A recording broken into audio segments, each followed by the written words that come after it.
the lucky one today.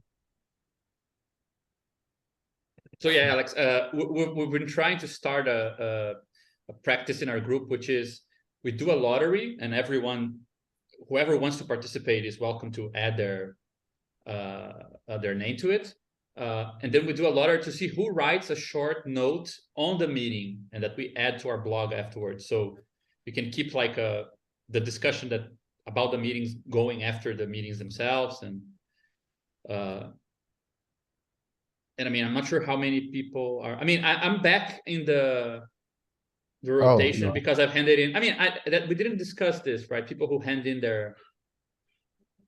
I thought we do it until the end of the list, so I don't know, like. So should we go until the end of the ballot until repeating? Yeah, you're right. Again? I mean, I think none of these methods work because since the list is not constant, right? Like some people are being added to it, and some people who haven't done it have removed their names. We'll never know if we went through the full cycle, but it's still. I mean, yeah, I can sit out of this one. Anyone else wants to commit to the? Caron is joining. Caron hasn't been selected yet, right? Okay, last chance. I mean, what exactly is to write? Is it about the topic or is it about the meeting itself? You can choose anything that has some reference in the meeting today. So all right. People might be selected and they write like 2 lines. It's absolutely free form. Oh, all right. Well, I think I'll abstain because I'm presenting, so it would yeah, I think we don't allow for presenters. That would be cheating. Yeah, that would be. Okay, so you can polemicize against yourself though if you want. You can write a blog entry if you want. Just send us one. We can put it up. But I think in this case. Okay, let it rip. I love the little glittery things when people are selected.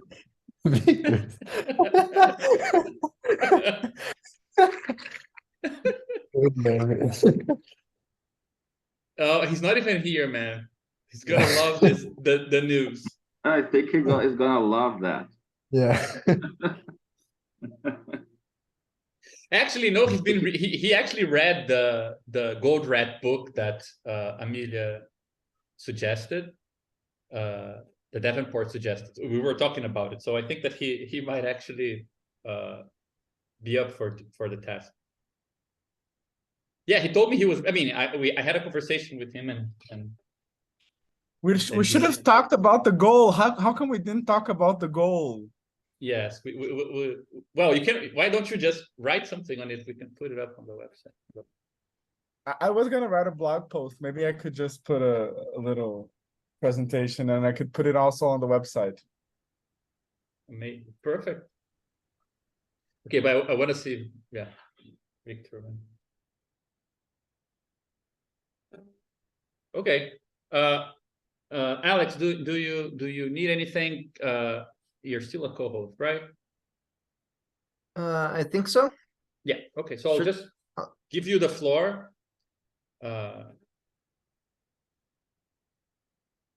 All right. So I want to start this with a quote by Jacob Lurie, who said, I don't want you to think of this as theory for the sake of it, or rather for the sake of itself. It's theory for the sake of other theory. And he said that, of course, about his infinity one category theory. And in light of the name of your collective, I want to change that to saying that it's theory for the sake of theoretical practice. And what I want to tell you with that is that this is not exactly ready for applications immediately, but it is one step removed, and I'm hoping that you can provide this one step so that we can find as many applications as possible. I'll also give some suggestions for applications at the end, but don't be surprised if there are not too many concrete examples in the lecture itself. Basically, you can always think of the archetypal example as the one of economic processes and of processes more generally. But more concrete examples are a little rare because I'm assuming that you can fill in the gaps yourself. So let's start with the problems. I outlined basically three different problems with C-direct Varn. And those were that category theory doesn't really have an Alex, account. can I just ask you something? Do you know you're not sharing your screen, right? Renzo supervened on your screen. The meeting, is it shared now? No. No, try again. It's just because when we do the lottery thing in the screen, Renzo's screen went up and was shared on top of it. I see. I hijacked your. Sorry, I should have mentioned this before. Yeah, I'm so sorry. No problem. All right. So could you just go back? Was the quote there? Just so I can. Yeah. The quote you mentioned. Lurie's quote is this here, and my change is this one. Such a cool quote. All right. So the first problem is if we want to really apply category theory to high complexity areas like economics and social sciences, that category theory has no real account of time. Its morphisms are basically instantaneous. The second is that it has no account of quantity. Its morphisms are basically discrete, and we will later see what exactly that means. And the third is that it is too exact, that it can't really handle probabilities all that well. And we will make major advances on all of them, I'm pleased to tell you. And the first one that I wanted to treat a little bit separately is time, which we can cure by giving our morphisms some length. And this is through a construction that I call morms. And it's basically a variant of a definition I found on the NLab, but a little bit more elegant and quite nice. So an M-valued norm for M monoid on a generalized category. So most of the structures we will talk today are candidates, is an Oplex functor from C to the delooping of M, understood as a 2 category. Concretely, this means that we have the following inequality, that if we go first along F, then along G, or if we compose them, and then we take the length of the composite, then this is smaller than the sum of the lengths of the 2 morphisms. And the second is that the identity of any object in a category should be less or equal to the neutral element of the monoid. There are some additional conditions that we can impose. The first one is symmetry, so that an isomorphism, the length of an isomorphism is equal to the length of the inverse of an isomorphism. The second is standardization, so that the length of the identity is equal to the neutral element. The length of the identity is basically 0, is what that means. And equivariance or anti-equivariance. And equivariance just means that it preserves an action that is on the category, and anti-equivariance is that it is completely indifferent to this action. If we apply all of these conditions, then we get basically what is a normal norm on a vector space if the category under consideration is the delooping of the vector space. Similarly, we can use functors into the delooping of the tropical upper real numbers.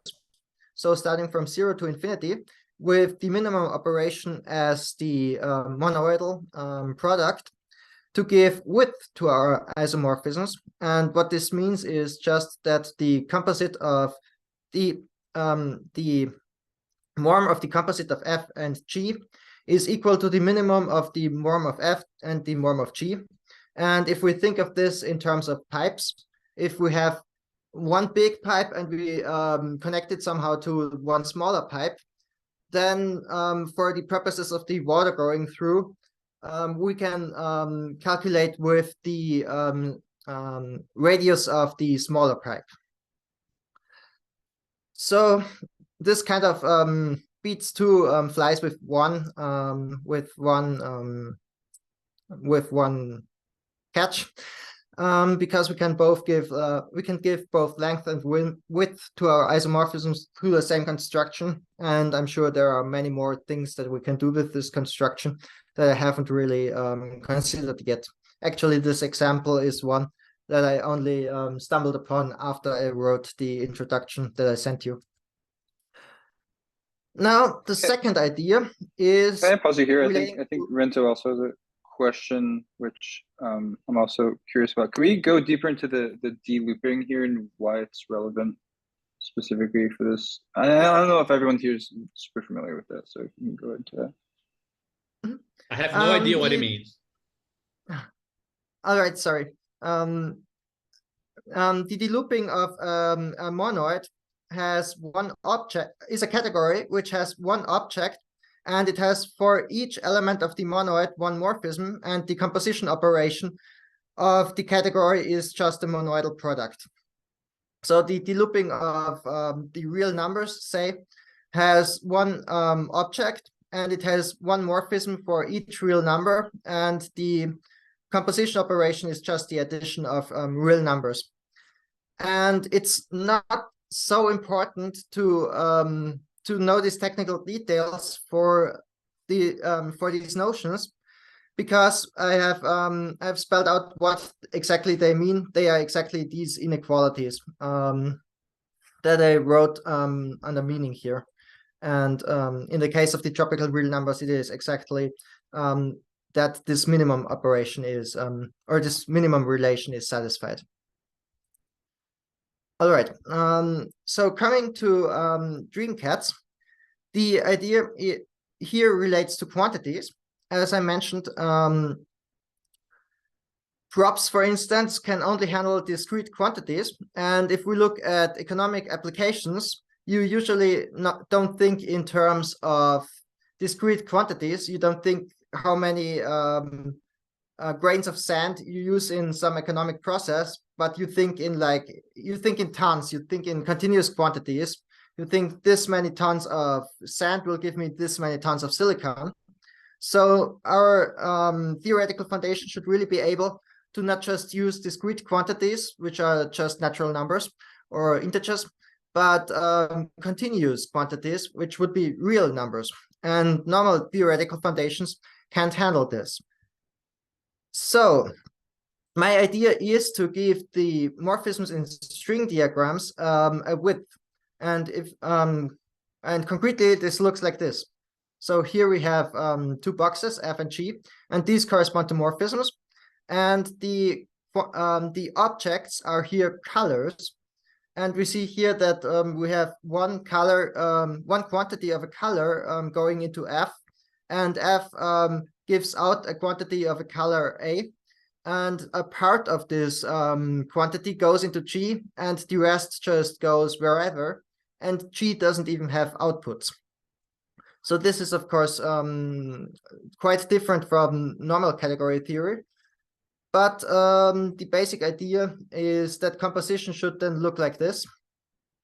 So you compose along this gamma in the mid, and you have on each side you have streams going out that don't have to go into the other morphism, but instead they can just go over the or under the other morphism, and you have to get these two streams somehow over or under each other for any of this to make sense. So A has to go over C and B has to go under D, or the other way around. There isn't really any preference. I've just used here a generic example where the upper part in the upper part A goes over C, and in the lower part D goes over B. But you can use it works either way. And can I just ask you something before we move ahead? Because in the Yeah. text you mentioned this, I'm definitely not versed in this at all. Like I don't know what information is conveyed by whether something goes up or under in this way of streaming things together. Like you mentioned this as an important development for the formalism in your paper, but I wasn't clear on okay, what's at stake in this, you know? Yeah, it's not that important for from a practical perspective. I wrote well the first two or three articles I sent you. I wrote mainly from a theoretical perspective. The importance for it is in the fact that it is way easier to internalize into other categories, because otherwise you have to explain somehow how you can what kind of action the spans that you use have. Sorry, I'm not explaining this very well, but the basic gist of it is that this is way easier. It is way easier to internalize if you account for these things going over or under, and if you don't do that, then you can do it in way fewer categories. I see. So this is basically what it's to simplify it, something like being able to track things going up, over and under actually is, let's say, a crucial side if you're actually managing to make a consistent form, kind of, if this consists formally or not, like over a broader kind of number of categories or not. Yes, exactly. If you do this, then it is simpler from a logical perspective, from a kind of abstract logical perspective, and it is you can apply it to more categories. Mm-hmm. Yeah, can I? I'm not Yeah. sure if you're coming back to this, so I might just as well ask.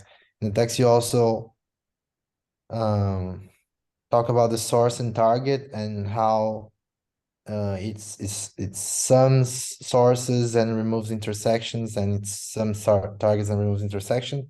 And when that's the case, when there are no, when the source and target are equal, this reduces to the usual composition rule. So and that I understand is there are no like residuals, there are no like streams that go nowhere.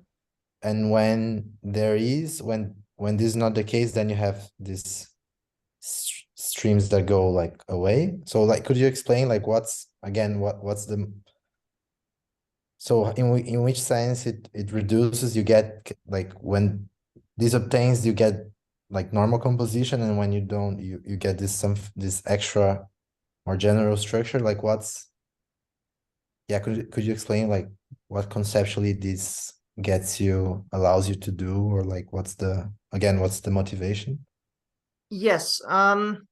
So I think the motivation is best grasped through thinking about it in practical terms. So for instance, if you have some kind of economic process that gives you this amount of goods, like say 10 tons of silicone, and you need like 5 tons of silicone for some other process, then you don't just say, well, I can't compose these two processes because one has more quantities than the other. But what you do is you just take 5 tons of silicon from the first process and feed it into the second process, and then you have just 5 tons of silicon left over. This is the basic idea that is through this calculus formalized. Does that make sense?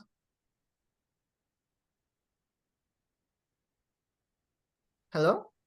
Yeah, I think that helps. Is this related to like what Gabriel and Dennis presented once on operads? I think was it operads, the name of like having mapping, like tracking like transformations across. Yeah, we studied like a much looser formalism, which was like that operad formalism that was it Spivak who worked on it. It's like symmetric monoidal categories, but it's not like, it has much less structure than this. Mm-hmm. Yeah, there are a family of extensions of category theory that all deal around generalizing the notion of composition and operettes and multi-categories in general, which are a many object version of operettes. They also play around with this, but they go into a very different direction in formal sense. And I think that this is much more suitable to apply to economics in particular, I would say. Yeah, I don't want to, I mean, let's discuss that more, but perhaps we should get back to that comparison later on when we have a more time to discuss, perhaps. Could I just also jump in and just for everyone as well, I think one implicit thing with the string diagrams is that the F and G in ordinary category theory would be represented as arrows, right? They would be the morphisms, and then these A, B, C, D colored streams would be the objects. And in a string diagram, that's inverted, right? So here, I mean, we're still composing two morphisms, F and G, but we're drawing them as the boxes here, right? Exactly, yeah. And then you're also assigning to each of these basically a vector of quantities of some kind, right? Not only a single number. Yeah. Exactly. Sorry, and these A, B, C, and D they are objects? Basically, yes. Yeah, here we don't have just a morphism doesn't just go from one object to another, but it has as input quantities of objects, and it has as output quantities of objects. And so we can take parts of those quantities and just separate them from the rest of those quantities. And that is basically what this gamma is. The gray object in the middle. Yeah, I mean, I think it's the right off the bat, it's amazing how it captures an intuition that, you know, it's quite immediate about this being a process, and some object goes in some quantity and then it flows out in different quantities, right? So this is where the process is happening, and these is the objects, and you want to be able to give them the thickness of having some quantity, right? Exactly. But I think as usual, sure, please go on. Oh. All right. So the visual calculus is that of these stream diagrams, as I call them, where the strings have a certain width to them. And so the question is, what is the algebraic analog of this? So what is basically the category theory that corresponds to these diagrams?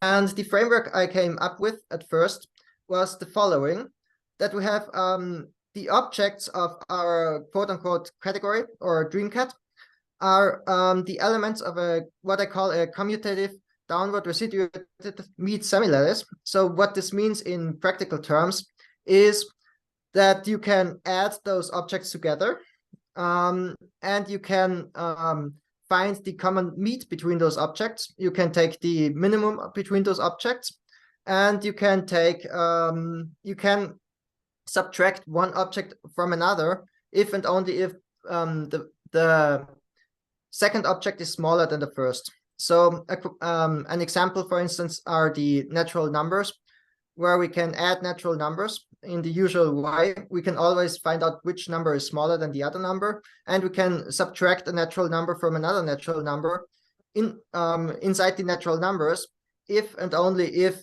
the first number is larger than the second number. So these are our objects. And composition is different from the usual notion of composition, where we can only compose morphisms when the first morphism has the target that is the source of the second morphism. Here we can always compose morphisms, but going along with that are different source and target rules. And these are, oh, sorry, I did not write these out here, but I wrote them out here, for instance. The source and target rules are precisely these, that you add up the sources of the first and the second morphism, and then you subtract the intersection between those morphisms. So going back to our diagram, this makes a lot of sense.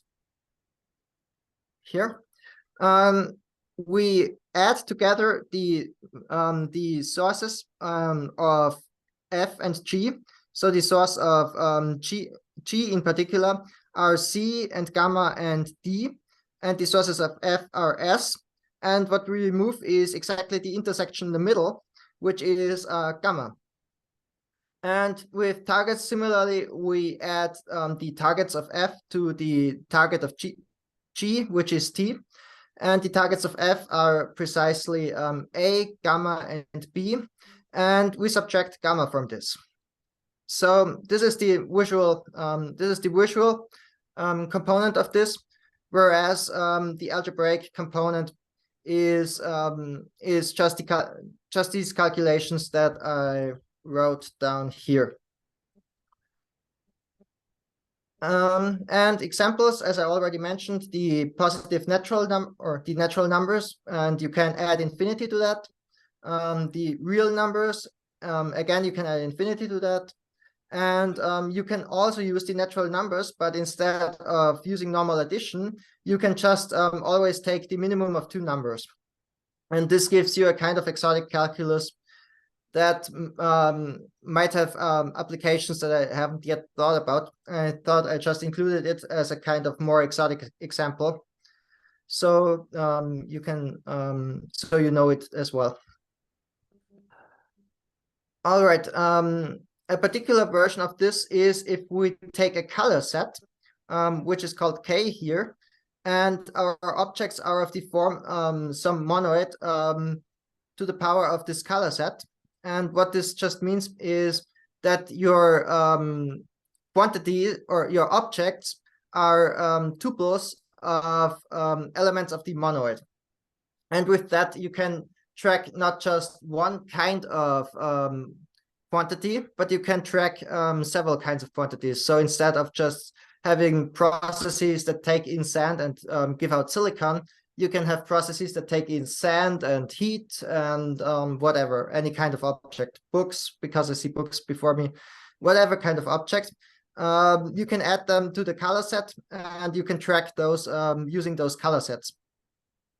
I'm a little bit light on the technical details, but as you know, we can have more presentations that I'll do for the interested. Just one question, like totally idiot question here. Is the way you're using colors here, are colors playing the role of types? Yes, they're playing the role of types, or they're playing the role of colors in the sense of multicolored operas. Or also, yeah, also sorts. You can think of all of these things as somewhat equivalent. All right. And closely related to the example before, we can also take a probability space and look at and have as our object set the class of or the set of measurable functions from this probability space into the real numbers, or from this measurable space into some power of the real numbers to a color set. And what gives us this in practice is that we can have random quantities as our objects. So we don't have even a fixed amount that our process takes in, but we can say with a probability of this and that, our process takes in this, and with another probability, it takes in something else. And well, this goes already some way towards addressing the problem that category theory is too exact, as I mentioned, because now our sources and targets can be probability distributions, and so we can bring in probability theory into category theory this way. And furthermore, we can instead of using morphism sets between objects, we can actually use kind of probability distributions of morphism sets. So instead of having a fixed morphism set between two objects, we have a probability that these objects, that these morphisms exist between any two objects. And of course, this is a little abstract, I imagine, but you can probably see that this greatly enhances the power of category theory insofar as real-world applications are considered, because in the real world, often you don't have any exact quantities, but you have probabilities that this or that quantity might arrive or might not arrive or whatever, and you have to calculate with that. And now you can do this formally using category theory. And similar to dream cats are G-cats, where our objects are elements of a commutative group. And composition is defined for any element of the group. And the composition rules are just that you add again sources and targets, and you remove whatever group element you compose along. These group elements can be thought of as vectors. And in the real world, this basically corresponds to you being able to take out credit, because now you have negative quantities. And yeah, these negative quantities are like things you have to pay in the future or whatever. And following from that, of course, you cannot always tell whether you have within the composition of 3 or more morphisms used composites that actually require negative quantities, which is why this system using groups is somewhat more permissive than the one using meat semilattices. And this has its advantages and disadvantages, but both of them are special instances, as you can probably intuitively tell, of a more general kind of phenomenon. And so the question I asked myself was, what is the more general phenomenon? And if we follow this line of thought, then we arrive at a notion that interpolates between props and polycategories with, I don't know how well you know these notions, but with props, you basically have, you also have lists of objects from which your morphisms go away and to which they go. But you don't really have a formal notion of partial composition in the way we have seen. Whereas with polycategories, you also have those lists, but you have a notion of partial composition, but it is actually a very restrictive notion. And between those two notions is that of dreamy cats. And the general idea is to compose along spans. So more specifically, and I might just jump forward and show this in terms of an example, which is that we take the free monoid on k colors. So k is just an arbitrary set of colors or sorts. And this free monoid has, of course, a structure wherein each element is a string of colors, except for the neutral element. And a span is then exactly of the form I wrote down here. So you have one element in the middle, and this is embedded into two strings, one on either side. And the composite then exactly as before takes the source of f, so the composite of f and g along this span gamma, as we've called it, takes again the remainder of the sources of g that are not within the span, so c and d in our system, and adds them to the sources of f on each side. And similarly, it adds the target of f that are not used within the span to the targets of g. And again, this corresponds to the diagram we've already seen before. But now our resolution of this diagram in the mathematical sense is a lot more exact, because before we basically ignored where these streams C and D land. They could have both gone up or down, whereas here we keep track of that, and with that, this increase in exactness also allows us to describe props and basically allows us to generalize polycategories. And we have several extensions of those notions that I might not want to go into at this point in time, but we can look at them in the following presentations. But what is crucial with that is that at each point here, we always have clearly separated sources and targets for the morphisms. So here F has sources S, sorry, and as targets A, gamma, and B. But those two are cleanly separated in the geometry of stream diagrams. Whereas in reality, a modern factory looks a lot more like this thing here, where you have you have some entries, some exits, and sometimes the entries are exits for something else, or even for the same thing at different points at different times of the day, or whatever, which is not really how the geometry of stream diagrams, as we have seen them, works. So you have no cleanly separated sources and targets, and the question is then, how can we build up a theoretical framework that can account for that? And my solution was to give a shape to our morphisms and let sources and targets be tracked by the coloring of the shape.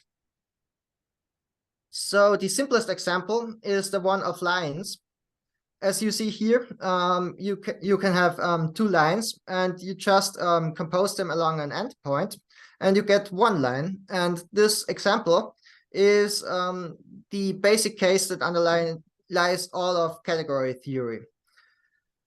And we can generalize this example to the next simple case, which is the one of polygons.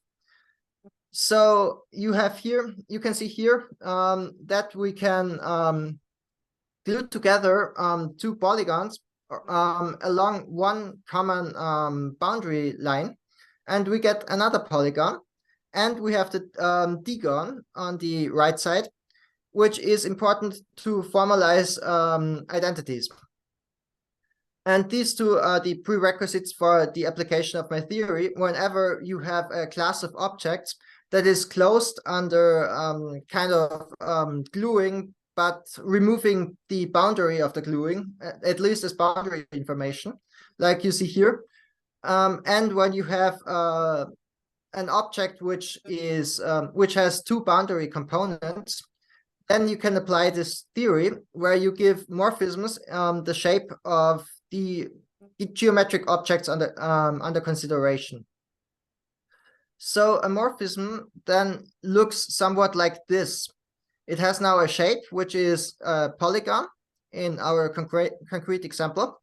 And this shape has, along its boundary, coloring, where the coloring is directed in a way that allows us to tell where inputs and where outputs are. So here you see our morphism has the shape of a pentagon, and it has three different colors, and it has some entries and some exits for these colors.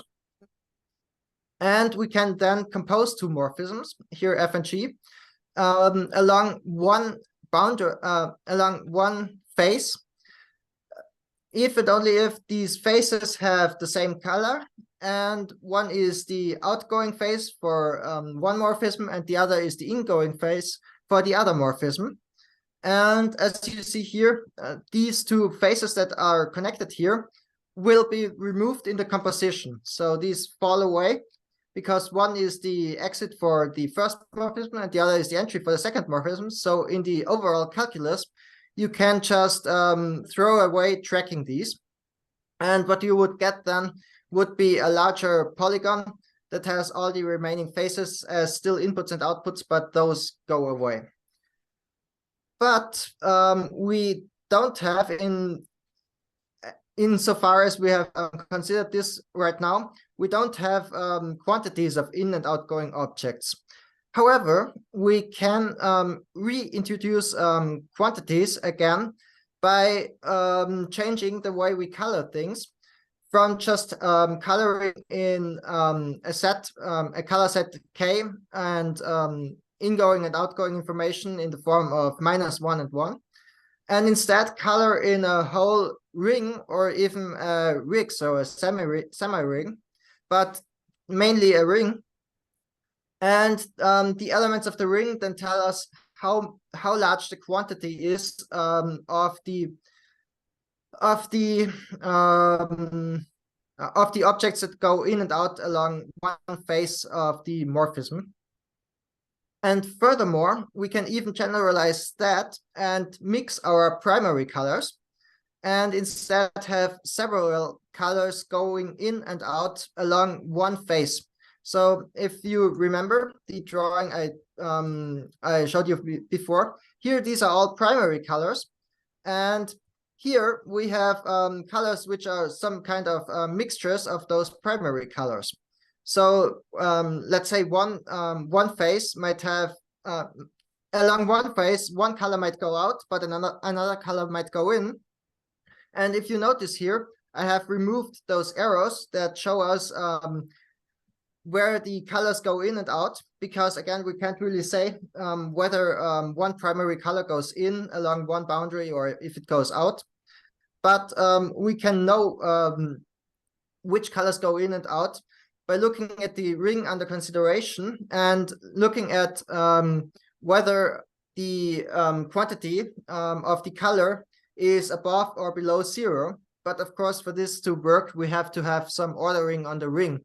And for instance, the real numbers are, of course, the archetypal example for this, where we can say, let's say a positive number indicates that the color under consideration is ingoing, and a negative quantity indicates that it is outgoing.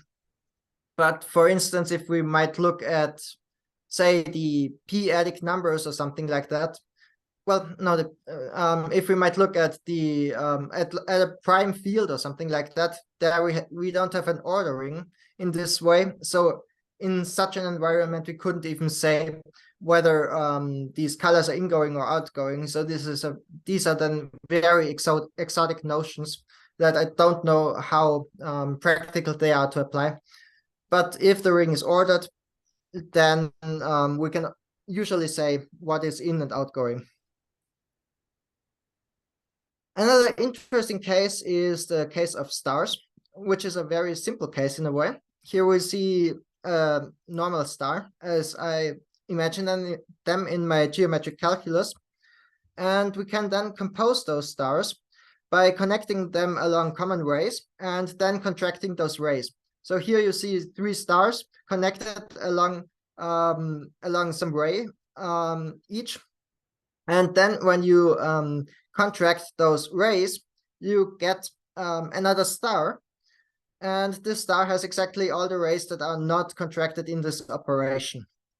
And this again fulfills the abstract criteria for the application of our calculus. And therefore we can use it to define generalized categories in which the morphisms have the shape of stars. And again, we would put then some colors along the endpoints of the rays of the stars. And we can basically do the same thing that I mentioned before.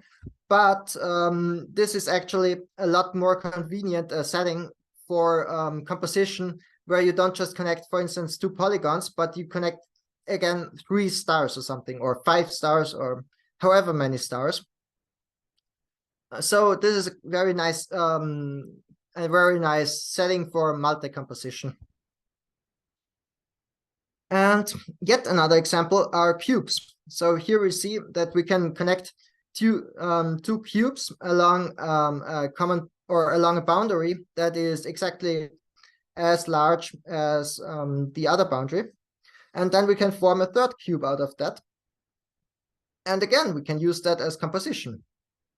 And more generally, we can define a kind of multi-composition by letting the cubes under consideration fill up a joint hypersurface.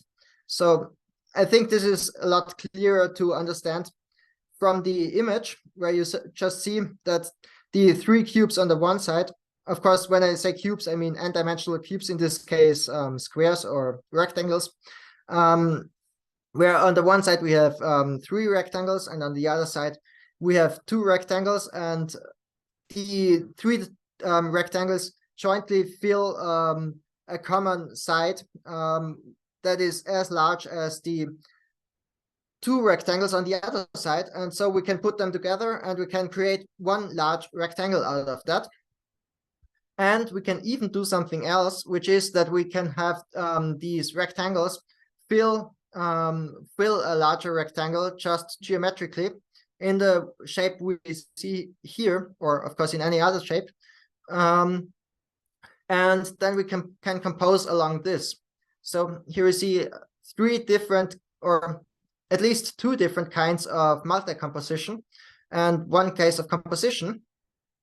And all of this from allowing our morphisms to have the shape of rectangles. And of course, we can use any hypercubes, so we can use any dimension for this. So coming back to like the more bigger picture, what exactly we are doing and such, we can change our perspective here from one where a morphism is something that is a kind of process that takes in some quantities at the beginning and puts out some quantities at the end. And instead we have here a morphism that takes in rates of quantities at a given point in time and puts out rates of quantities at a given point in time. And again, this is truer to real life, where often processes don't just start and end, and in between them they have no interaction with the environment, but instead processes often have rates of quantities that go out of these processes, be them heat, or in programming this would be kind of side effects of the function that you're performing, or whatever it is. Usually a company doesn't just go into business and then end business and put out its the items it produced, but it goes into business, and from then on, for an indeterminate amount of time, it produces rates of quantities that it brings into the market. However, this perspective is still incomplete in a way, because now the temporal element is not considered at all, basically. But we can combine the two ideas that we have, or the 2 images that we have, the temporal one and the spatial one, into one. And one way to do this is to stretch our spatial morphisms along a 3rd direction, which would be the temporal direction. And if we do this in the case of polygons, we obtain prisms, which are again a kind of polygon, or sorry, not polygon, but polytope. And here we can see this. We have a pentagon, and we stretch it along the temporal direction, and we obtain a prism. And this is, in a way, the archetypal shape of cobordisms, that we start with a circle, and we go along the temporal direction, and we end with a circle, and in between that, the overall shape forms a cylinder, in the way we see here. So with this, our theory makes a jump to cobordisms. But in the normal setting of cobordisms, I don't know how much you went into this already, but in the normal setting of cobordisms, you can only compose cobordisms. I want to go in the other direction. You can only compose cobordisms along the temporal boundaries of those cobordisms. So in this case, circles. But we want to compose these cobordisms along the spatial direction as well. So what we want to do here, for instance, would be that we take these two patches and connect them and get one cobordism out of them, which of course wouldn't then have this nice cylindrical shape, but it would be more like this thing here, except in 3 dimensions. But due to technical reasons, I wasn't really satisfied with doing that in the most straightforward mathematical way. But instead, I think a better calculus results if you fill up the tubes that we saw before, and then compose along the boundaries of these tubes. And if we do this in the 2-dimensional setting, instead of looking at 3-dimensional cobordisms as before, then we obtain exactly the shape that we see here. And we see here that a composition along a part of the spatial along a part of the spatial boundary of these 2 cobordisms. If we think of this again in terms of processes, then we can think, okay, we have one process and we have another process that would run in abstract just parallel to each other as the cobordisms before here. But if we connect them, then they can exchange whatever items they produce or require. And we can form a larger, more complex process out of this. And then we can also separate, in general, these processes again and have them go into their different directions. And one thing we need to do for this calculus to work is to again color the boundaries of our cobordisms. But in this case, we should color them in a way that the coloring respects the temporal part and the spatial part of the boundary. So here you see that I have indicated this by coloring the temporal part of the boundary in the same way as green, and the spatial part of the boundary as yellow and blue, respectively. And generally in our universe, you can usually assume that the lower temporal part of the cobordism is an input part, and the upper temporal part of the cobordism is an output part, which I have indicated here through these little arrows. And as with cubes, we can define a kind of multi-composition for these generalized cobordisms, which we see here, where 2 cobordisms go to a hypersurface that they jointly fill, which is the blue line here, and they are then composed temporally with 3 other cobordisms that also jointly fill this hypersurface.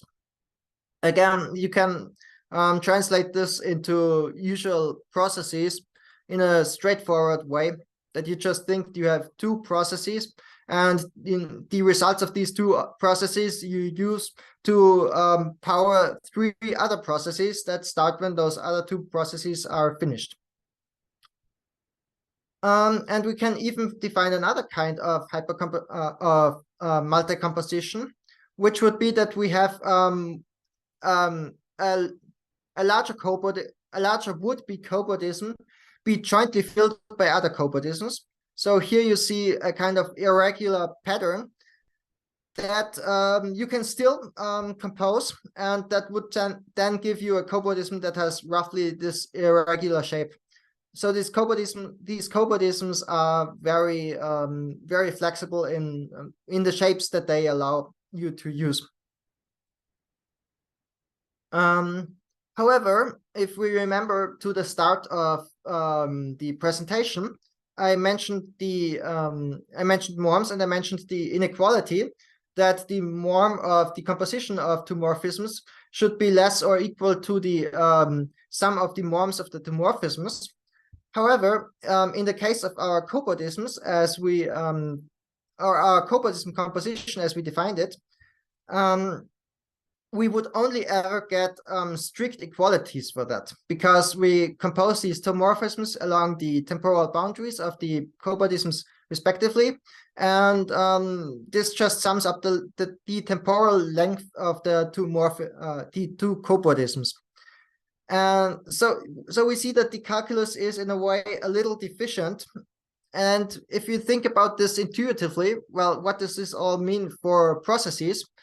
Well, it means that we have one process, and we have and we compose the end result of this, or we feed the end result of this process into another process, and then of course the temporal length of the two processes joined together is just the sum of the temporal length of the two processes.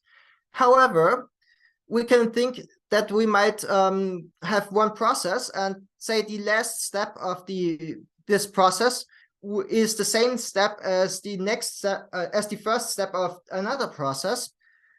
And this isn't really yet reflected in our calculus, that maybe we can use the same working step for both of these processes.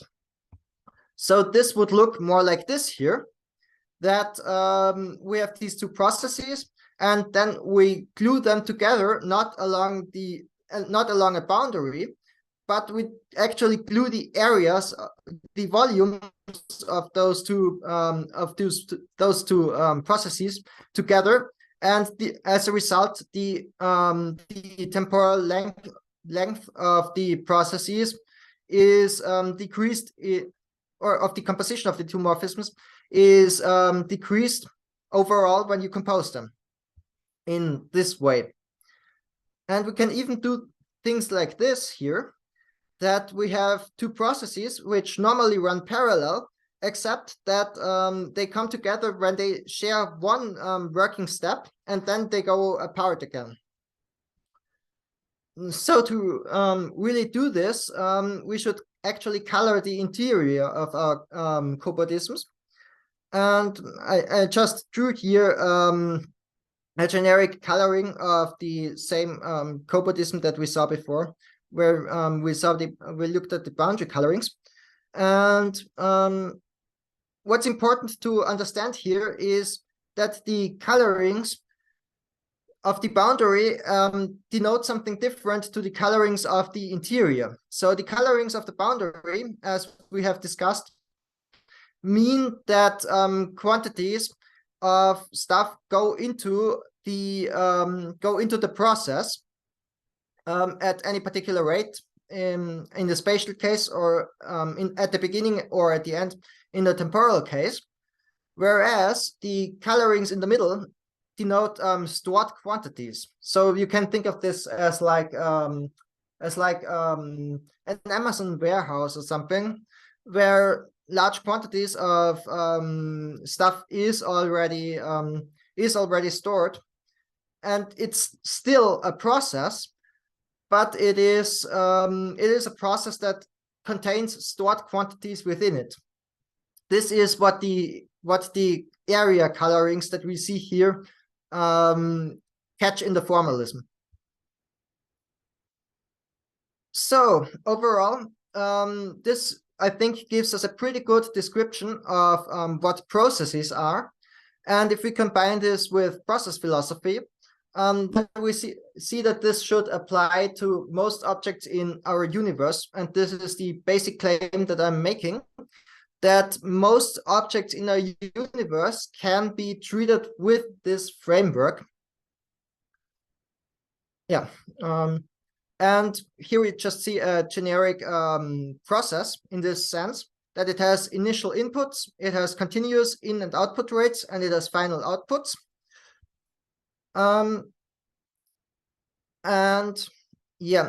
But more general or more complex processes can be obtained from these elementary processes that we see here through gluing. So what would be through spatial or even temporal composition. And here I basically just drew this shape as a kind of illustration of this. It is, of course, a very well-behaved shape, but we can think of way more ill-behaved shapes that can be obtained by just gluing together these extremely well-behaved basic objects that would be cylinders in the examples that we have looked at.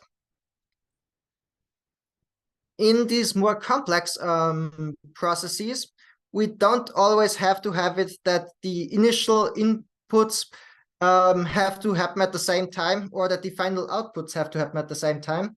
Again, we can think of economics where we might have a company that has that requires particular resources at one moment to start the process, but in the running of the process, at some point they require they have a side process that requires its own initial resources, and that might be at a very different moment than the completely initial objects that they required to start the main process. And this I have indicated again through this drawing here, where the point in time at which one initial input is given is very different to the point in time at which the other initial input is given. Finally, this is a kind of meta-geometric theory in that it can be used in all categories that contain geometric shapes that are suitable for this kind of thing. So you need a notion of boundary, and you need kind of you need these binary objects that have two sides, and you need to have this kind of composition operation, and then you can apply it. And here we see the combinatorial case that I have hinted at before, where you have you use prisms, for instance, or more generally polytopes. And here I just drew like a hexagonal prism that is then multi-composed with several trigonal prisms. Prisms. And you can also use algebra geometric objects, so the kind of stuff that is used in algebraic geometry. And I just drew here a basic algebra geometric shape that can again be used as a kind of starting point for this kind of thing. And all of these different kinds of geometric shapes actually come together in the Berkovich analytification. But this is a deep mathematical point that I just wanted to mention for people that know what it is. If you don't know what it is, you can look it up. It might be interesting to you, but it is actually a pretty advanced topic. So as an application, I thought I'd try to apply this to the viable systems model. And what I came up with is this here. And I have to preface this with saying that I have not looked deeply into the viable systems model and its nuances and stuff like that. This is basically what I took away from it. I was really more interested in whether it can usefully be formalized in our theory. And so the idea would be that you have systems one. This is which are the systems at the beginning here, and these process resources, which I have used here red to indicate actual physical resources that are processed. And the systems one here take in quantities of red, and they put out quantities of red. And they are connected to system 2 through another channel that gives in and puts out information. And system 2 collects all the information from all the systems 1 and funnels it into system 3, where system 3 again connects it to systems 4 and 5. And system 4 is the connection to the outer world in terms of information, whereas system 5 is here this closed loop that you can see that takes in information and puts out information that is then again given by system 3 to system 2 and to system 4 maybe. And the composition operation is then exactly that we take this thing and we make it again into a system 1. However, if you think through this, you can't just do that, because all of these different systems 1 that are at the top, they all have different in and outputs for their physical quantities of red. And you have to connect those two. And there are 2 extreme cases with which you can do that. The first that we see here is that you have all the systems 1 running in parallel, and then give all of the produced quantities to one funnel, which would be 1 prime prime here, and take all the resources that they need from one funnel, which is 1 prime here. And this way you can reduce the multiple outputs of the systems 1 to 1 in and output respectively, and then you can actually compose the whole thing again into a larger system 1 that you see at the bottom here. And the other extreme case is that you have the systems 1 all run in serial.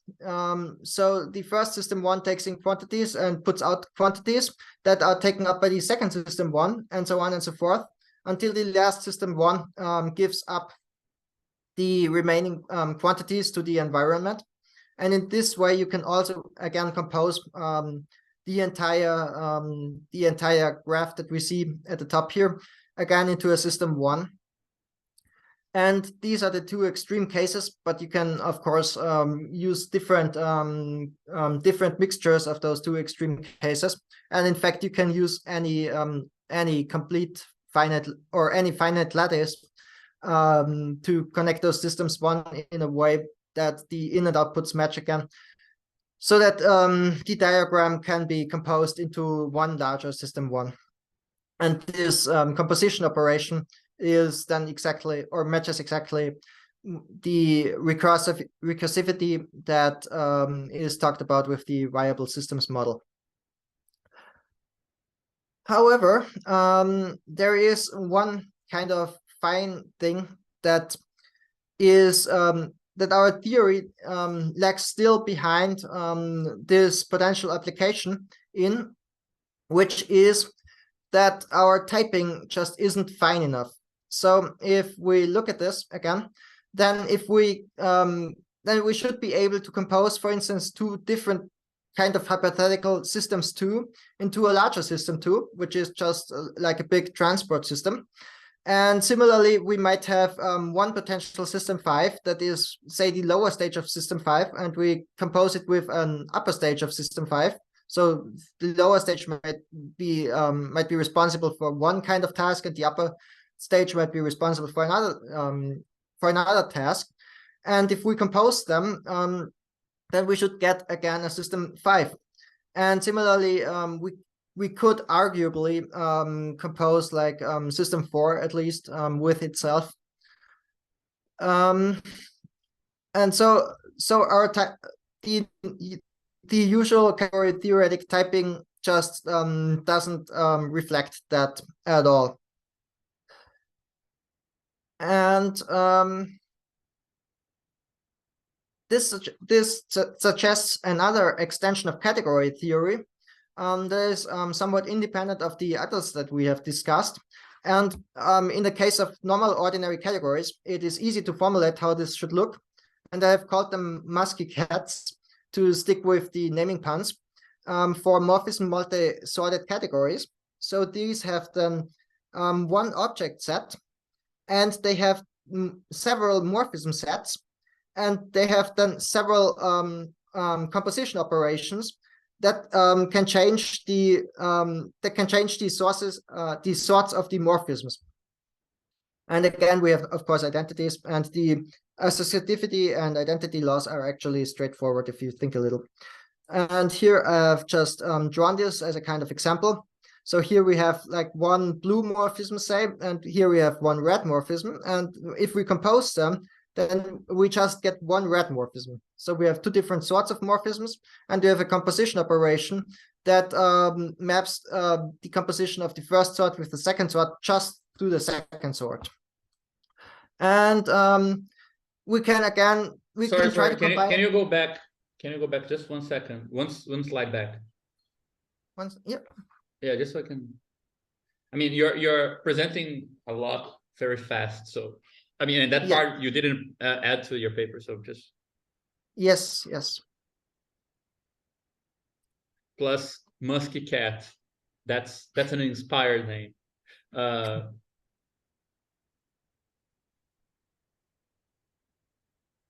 Okay, sorry. Could go on. Okay, no problem. Yeah, I didn't add it to the paper because I only thought about it like on Saturday, so I didn't have time. And we can combine this with the other extensions that I have already mentioned. But to actually get to a point where we can say that, say this graph here is a kind of or let's say this graph is a kind of template that if we compose along this graph gives us another system 1. We actually have to combine this theory of multi-sorted categories with another theory that I am working on, but that I haven't yet completely formalized, which is the theory of composition graphs, so that then we can use those graphs to say that we can that this is an allowed composition graph that we can use to compose along. But these are fine issues, and I don't wanna confuse you too much with them. I just thought I would mention them, so you know that there exists another extension of category theory that you might be able to use for whatever kind of practical application they come up in. They always appear somewhere. And of course, we have already seen a kind of application, which is let's just say cybernetic models or systems models in general. So I also have some to-dos, which are not for me, but for any people who are interested in and who have the capabilities to do this, which would be that we should just program this. So we can, let's say, program a cybernetic model and just look at it in terms of, so we have, say, input in and outputs, which are random variables, and then we plug in concrete numbers through a random number generator into these random variables, and just look at how these systems develop, whether they are viable or not. And I've looked a little bit, and I should say I'm actually willing to do some work with this, but I can't do it all on my own. I'm not a programmer. But I have looked a little bit into it, and I think the programming language Sage would be the most suitable for it. At the moment, it still misses an implementation of 2 categories, but it should be doable to write this. And I don't think it misses too much else to actually formalize these notions, because they are all at the base category theoretic. However, I'm, again, not a programmer, so I might vastly underestimate the amount of effort that might go into this. But I don't think that the sorting issues that I have mentioned would be a major problem. When we get to that point, I probably have a more precise theory of composition graphs, and even if not, there should be some hacks that should allow us to do this without having to treat the sorting issues in depth. Then we could couple this with AI, and this would actually be an area where current stage AI would be useful, because then we could just look at one particular configuration of a cybernetic system and have AI look at it and try 10,000 times to plug concrete values into the random variables, and look at what is viable and what is not, and then just try a little bit of a different configuration and just learn from that how the system can be improved to be something that is more stable or more viable, or optimizes the system for whatever kind of constraints we place upon it. Just similar to like how AI can now play Go and such. And of course, then we should build an internationalist socialist organization, and we should supply capitalism. And I'll close with another quote, which is by House. It's not easy, but it's very simple. Thank you for your attention. I also have a map that I've developed, but I'm probably already running out of time, I imagine. No, you have a map, you said. Yes, I have a map. Please show us the map, of course. All right. Let me just find out. I don't even know what you mean by that. Is it a map for the simulation of capitalism or for something else? No, I'm not that. You're looking into more ambitious things than there. I'm looking at less ambitious things. Like mathematics is very easy compared to the problem of capitalism. Let me just see map of. All right, and I don't find it. Well, we can go back to it if you do. I have it. Okay. Here. We definitely won't get through all of this map, but the basic, you can see some basic things from it. You can see that this kind of generalized composition that we have looked at splits into an algebraic part and into a geometric part. The algebraic part is the part of dreamy cats and dream cats and g-cats and all of these notions. And the geometric part is that of shapely cats. The algebraic part is in general better behaved. The geometric part is somewhat wilder, but I think it is more powerful. And there are lots and lots of kinds of variables that we can change in the geometric setting. And these here are the kinds of geometric shapes that we can use. We can use combinatorial shapes that would be polygons and polytopes, or it would be star shapes. Or we can use kind of continuous shapes, which would be topological shapes. So in particular, manifolds, manifolds, and we can improve those topological manifolds to differential geometric manifolds, and we can even put a measure on them. Or we can go into the algebra geometric direction, where we would use schemes or semi-algebraic varieties. And again, all of this comes together in the global analytic geometric setting, which is the Berkovich analytification that I mentioned before. Furthermore, we can vary the coloring that we might consider from boundary coloring, which is the case that we looked at first, or interior coloring, or we can recursively subdivide the boundaries of the objects that we look at. So we have one object, we look at the boundary, we subdivide the boundary, then we color the boundary, and then we color the boundaries of the components of the boundary, and so on and so forth. And we can vary the gluing operation. The simpler gluing operation is the one that is based on push-out, which is the one that we have mainly looked at in this presentation.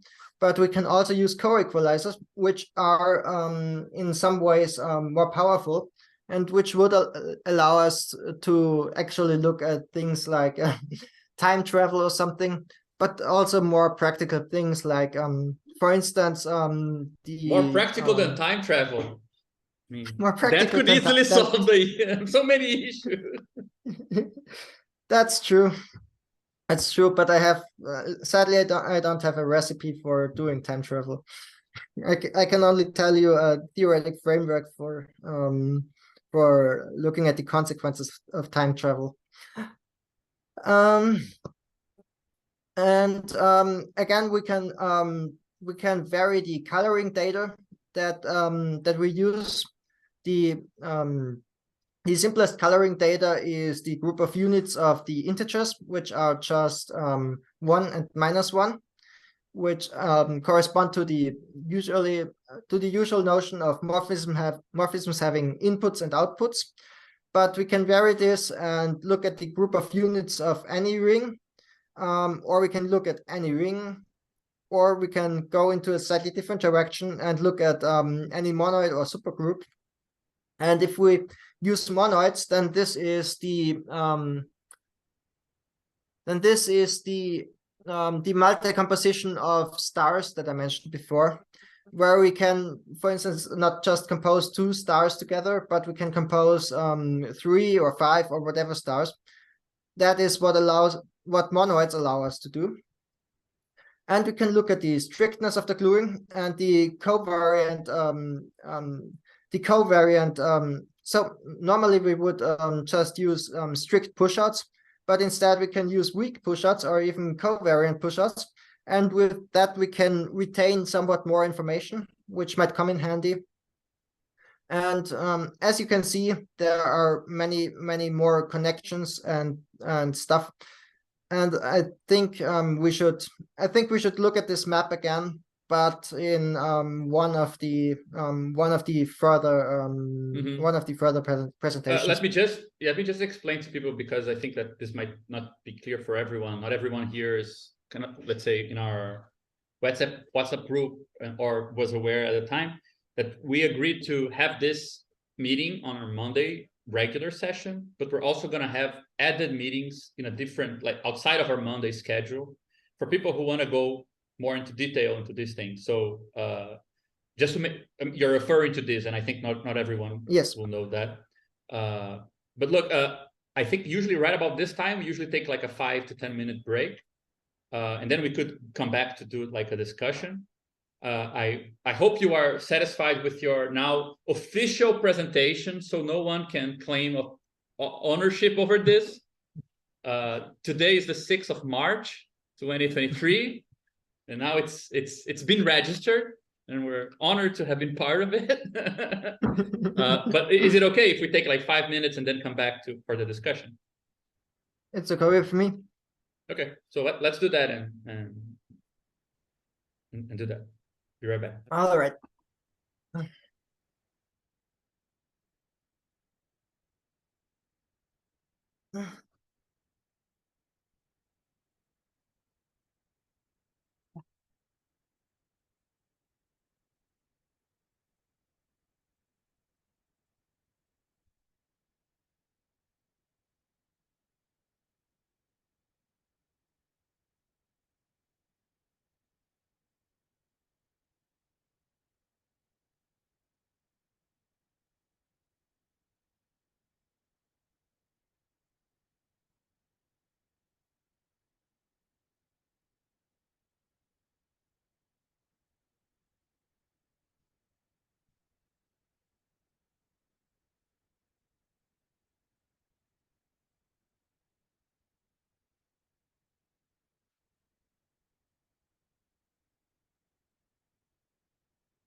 Oh.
Hey, Alex, I think I didn't share this with you. Let me just send it to you.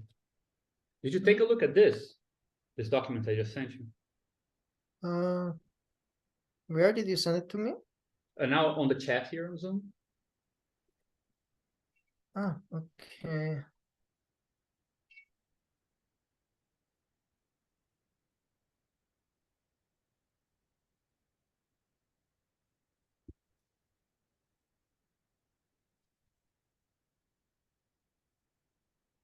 I'm not sure if I sent you this before.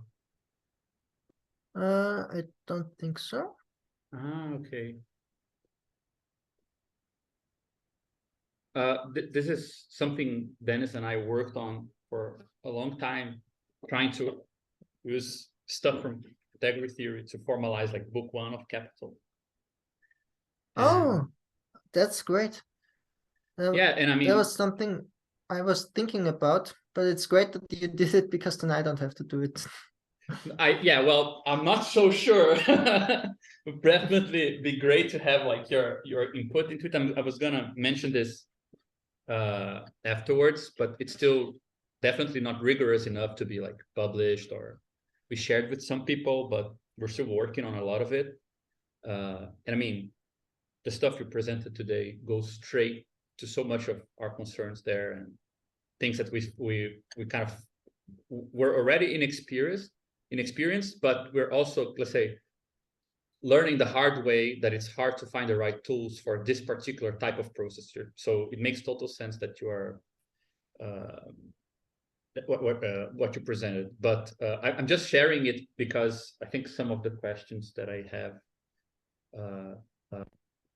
I mean, actually, I'm going to keep some questions out of the discussion just because I think the context of this long essay would motivate them, and I don't want to make things too hermetic. But just so you know, like there is this thing we are working on, and that it makes total sense, the type of thing you're doing, especially if you go like to sections 12 and 13 when we start getting into some of let's say, a more bottom up description of productive processes and things like this.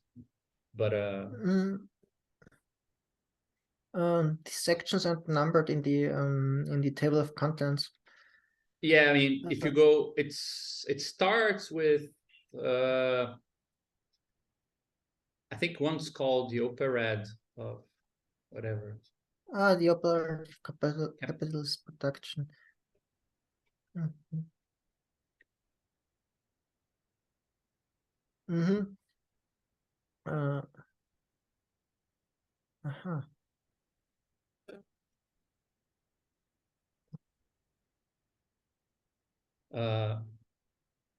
Sienna asked about why we didn't publish it. Yeah, I mean, there's still so much to work on it. Like right now, I think if we published it, it would look like a speculative philosophy essay, because it's definitely not rigorous enough. I think it would actually kind of make people who work with this ideas more rigorously kind of avoid us rather than be excited to work with us. So there's an issue of respect as well, you know, for people who actually work with this. We rather make sure things are more strict and proper than just kind of make this vague association. So, but we're working on it still, and a lot of ideas are popping up. And I mean, I just wanted to share this with you before. I mean, I was going to share it afterwards, but just share it now, just so you have an idea of how on point you are, you know, with what you presented, with things that we trying to develop and understand better as well. I'm not sure if anyone wants to kickstart the conversation with a question. I mean, I have a bunch of my own, but just so I don't monopolize them. I'll just say that I'll read through it, and I'll write down like stuff that I'm thinking when I read it, and then I'll send it to you if that's all right with you. No, that would be amazing, and if we can meet up also to talk about it and whatever ideas you have.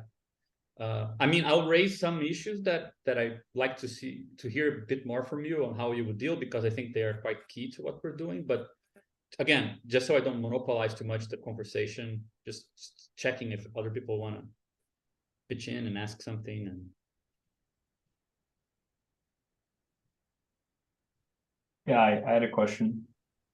Should we raise our hands, or how do you want to do this? I think you already raised your hand and selected yourself. Okay. Yes, thank you, Alex, for this wonderful presentation. It was had me at the edge of my seat, honestly, although didn't understand half of it.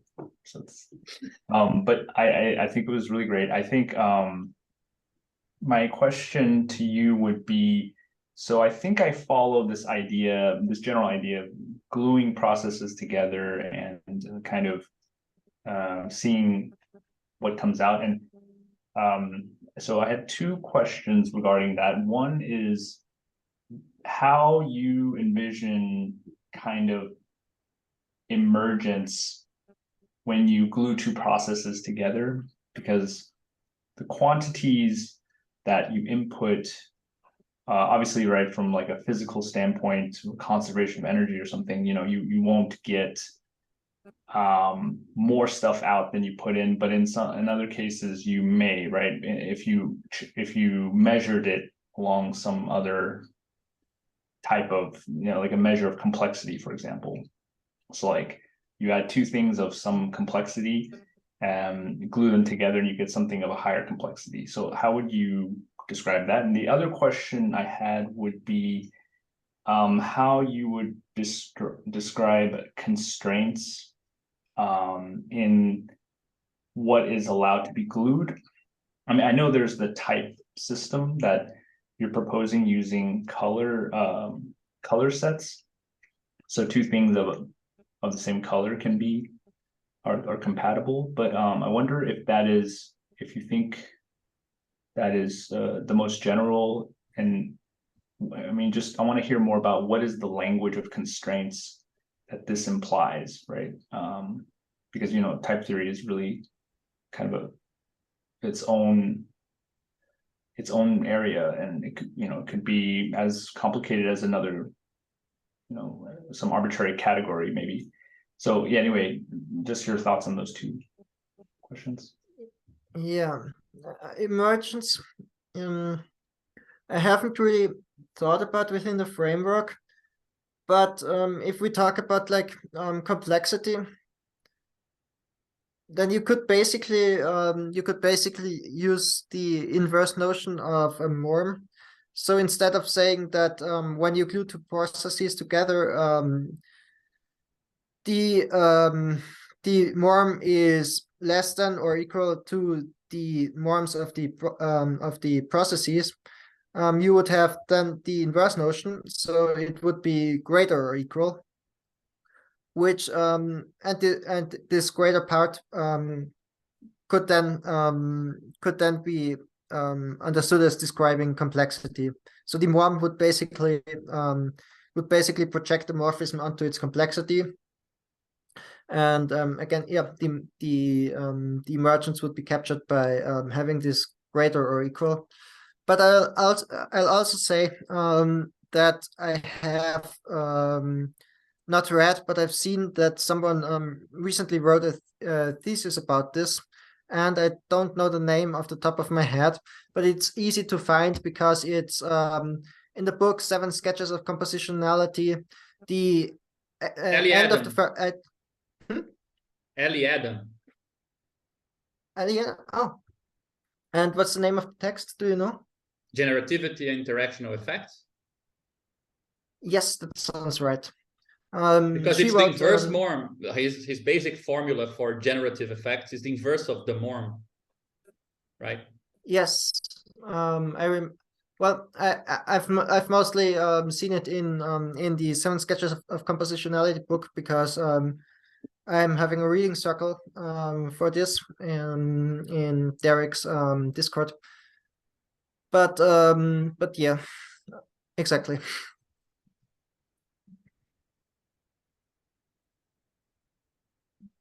Yeah, great answer. Thank you. Oh, sorry. The second thing. What was the second thing again? Sorry. Language I'm of a little bit constraints. tired already. What was it?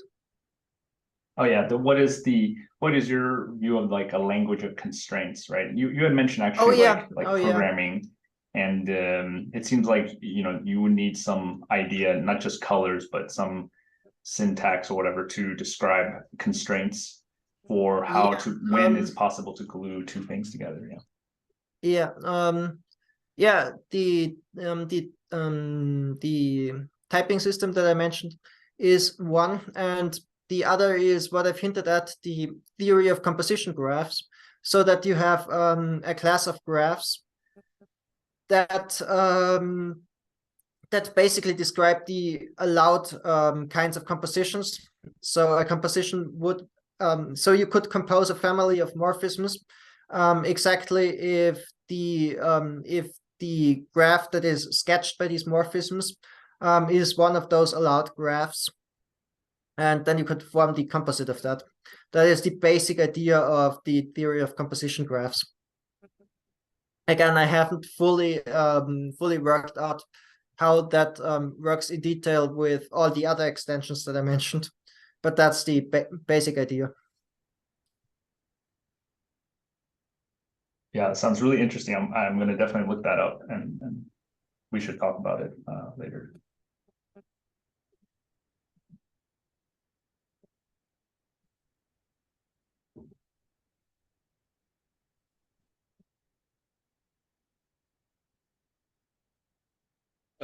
Alex, just because you said you're a bit tired, just to confirm, like how much longer would you be willing to go, just so we can plan? Like, you think in 15 minutes you need to kind of rest, in half an hour, 2 hours from now? I continue. I just can't guarantee that my brain doesn't run too much. Well, probably that will bring you to our level of understanding of things. So so that's probably fine. Well, if no one has a specific question, just wanted to send you like a bunch of to melt your brain once and for all. Like, just send you a bunch of questions. Two of them are more preliminary, just for the sake of making sure some things are very clear. The first of them is when you say things like, well, category theory doesn't account for time. Like, that's such a general statement. So I wanted to know, what are you calling category theory when you say that? I mean, after all, you did do category theory here, so you end up saying the opposite at the end. So what are we calling category theory? The thing that doesn't account for these properties we're interested in. Well, I wasn't thinking about like all possible category theory. I mean, it's a bit hard to exactly say where category theory ends and everything else begins. But I was just thinking about category theory as it has been done up to this point. And when I say it doesn't account for time, what I mean exactly is that the morphisms in categories are usually thought of as being instantaneous or being mathematical in nature, and therefore not really having a time, like number 2 doesn't change in time or anything like that. So whereas real life processes, of course, have a particular duration, and if we want to understand processes as kinds of generalized morphisms or something like that, which would make sense because we can compose processes in a similar way that we can compose morphisms, then we have to invent a notion of time length that is suitable to give these morphisms a length. Sure. No, so yeah, because I mean, the claim that you're making actually sounds like you could generalize it to mathematics doesn't do well. Like, you know, just because you can say like addition doesn't account for time. I mean, yes, it's instantaneous. In the moment that you're trying to bring it into physics, bring it into economy, you will have to account for these things. So it's just that for a lot of people here are not versed at all in mathematics or category theory. So, you know, when you say something like that, it sounds like you're making a very specific remark about the limitation of that formalism and not the fact that research has not been interested in that, right? The people are not applying or looking for solutions or ways of formalizing these aspects of processes, right? Well, yeah, I was hoping that this was clear because I mentioned that these are hindrances that are currently existing, but yeah, I can see that this is a bit misleadingly formulated. Yeah, I mean, it's not much, but I mean, it's just, you know, it's just something I was wondering, because I could imagine you having a stronger thesis in the sense of, no, there's something fundamental about how things are thought in category theory that will be a hindrance to this, and not that we need to add further structure to bring these features into our approach, you know? So I just wanted to know, like, philosophically where you stood on this, but I think it's, I mean, from your presentation, I think it was clear to me at least, but don't want to assume it's clear to everyone. Then the second question I had, which again is kind of a clarification type of thing. I think some of us watched your presentation on Derek, where you went more into detail over this, and you mentioned here and there today this, but just, let's say, again, focusing on people who have absolutely no background on these issues, I just wanted to hear you speak a bit more about why you think economic thinking benefits from category theory, and on the other hand, let's see, what's the strategy for taking up this beneficial connection, but also because I think, like, I get from learning a bit about what applied category theories are doing today, how they're trying to model systems, model cybernetic systems and things like this. I think I get a bit of the strategy of how you add a certain structure to be able to, let's say, track certain features that are relevant for us in some particular real system. But just thought it would be nice to hear you talk about a bit why category theory is relevant for thinking through economics and developing something which is just not, you know, already existing economic thinking. And on the other hand, let's say the intuition behind the strategy to have this kind of geometric structuring of morphisms, like giving them thickness, giving them color. You're going towards a very specific direction with your kind of the ways that you're seeking for these expansions, right? So I just wanted to hear you speak a bit about that also, more general sense. Well, category theory at its core is the study of compositionality, and compositionality appears, of course, in a lot of things, and of course it appears in economic systems, like manufacturing is making lots of small work steps into one large production process, and our whole economy can be thought of as a giant composition of lots and lots of small processes.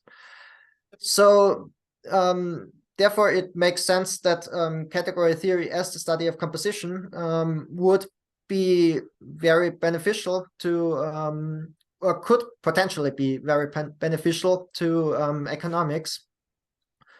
However, and this goes into the second part of the question. Well, first of all, category theorists, for the most part, haven't been really interested in these kinds of questions for most of the life of category theory, simply because, well, it started out in pure mathematics, and then it got a little bit into theoretical physics. But it was seen as very far removed from such high complexity areas as, for instance, economics or whatever, which I think was actually a mistake. And I think my presentation speaks a little bit to that, because a lot of theoretically interesting notions actually can be deduced by looking at the insufficiencies of existing category theory compared to these high complexity areas. So, and yeah, this goes into the second part, which is that I'm a little bit dissatisfied with most of the attempts to use category theory in applications, because this is maybe just a personal feeling, but from my perspective, a lot of times it's just looking at some structure that appears somewhere in reality and then saying, well, this is a category theoretical structure this is at its core a category theoretical structure. And my problem with that is just that I'm like, well, it's a category theoretical structure. That's nice. But what if we are trying to do applied things, then what exactly is the benefit from knowing that? And sometimes it is conceptual simplification or clarification, which are both important things. But I was trying to develop develop category theory to a point where it might have applications apart from just clarifying or simplifying already existing theory.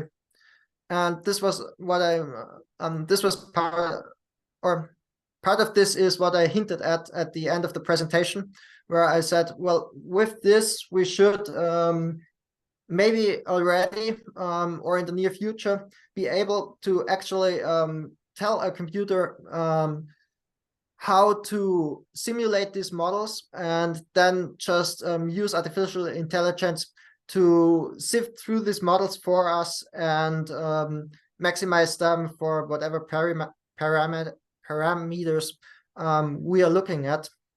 And this would actually potentially be a powerful tool, for instance, for leftist organizations, because then we can go through different kinds of organizational structures, and we can look at them at least in the abstract. And of course, there are always real world effects that we don't consider in abstract models because we just don't think about them and stuff like that.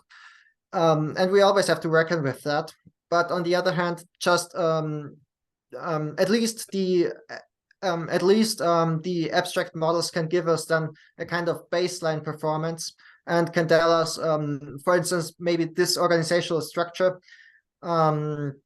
isn't really very suitable to scaling, which of course is something that a lot of leftist organizations have problems with, that they start out as small organizations, but they don't really know how to handle large influx of new interessents.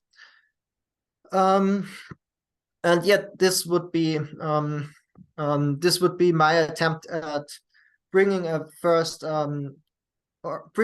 applications of category theories out that aren't just going through existing theory again, but actually extending it. Yeah, that makes a lot of sense to me. And I think that what you said last there brings me to like my last question, which I think is the slightly more complicated one. If like, I think I just need to give a bit of a preamble for it to make sense. Also, I think it's an opportunity to check how kind of consonant the way you're approaching this is with some of the intuitions we've had. because I think that there is a slight, I'm not sure how you would see this, but I feel like there is a slight but crucial difference between modeling economic processes and modeling political economic processes, in the sense that, and I think that this goes a lot into some of the things that you're mentioning that require the musky cats to be introduced, or I mean, it's just a motivating force throughout some of the developments, because I think it's quite clear that you're constantly having, the moment that we introduce quantity, I mean, this is the Hegelian underlying discussion here. If you introduce quantity, you actually are discussing quality at a higher level. So you cannot really discuss quantity without discussing, exactly as you called, like this refined tracking of types of throughout things, right? So when you got to the VSM stuff at the end, it was clear that, well, the very thing that you solved, well, this kind of stream diagram approach, the coloring approach, all of these are helping us to track the coherence of our quantities and through these processes. But they also introduce a new problem, which is, yes, but these things are sorted according to certain qualities that we need to be able to track as well as we compose, for example, physical processes with these informational processes and things like that. Why am I saying this? Because one of the big problems that we're trying to deal with, and currently it's, let's say, at least I think when we were working on the text I sent you, it felt like, okay, this might lead to a new approach to an old problem. I'm sure you know how Marxists have this age-old debate about, how does labor feature into the description of commodity economies? What's the relation between labor and the magnitude of value? And people, I mean, this is like everyone loves to debate this point.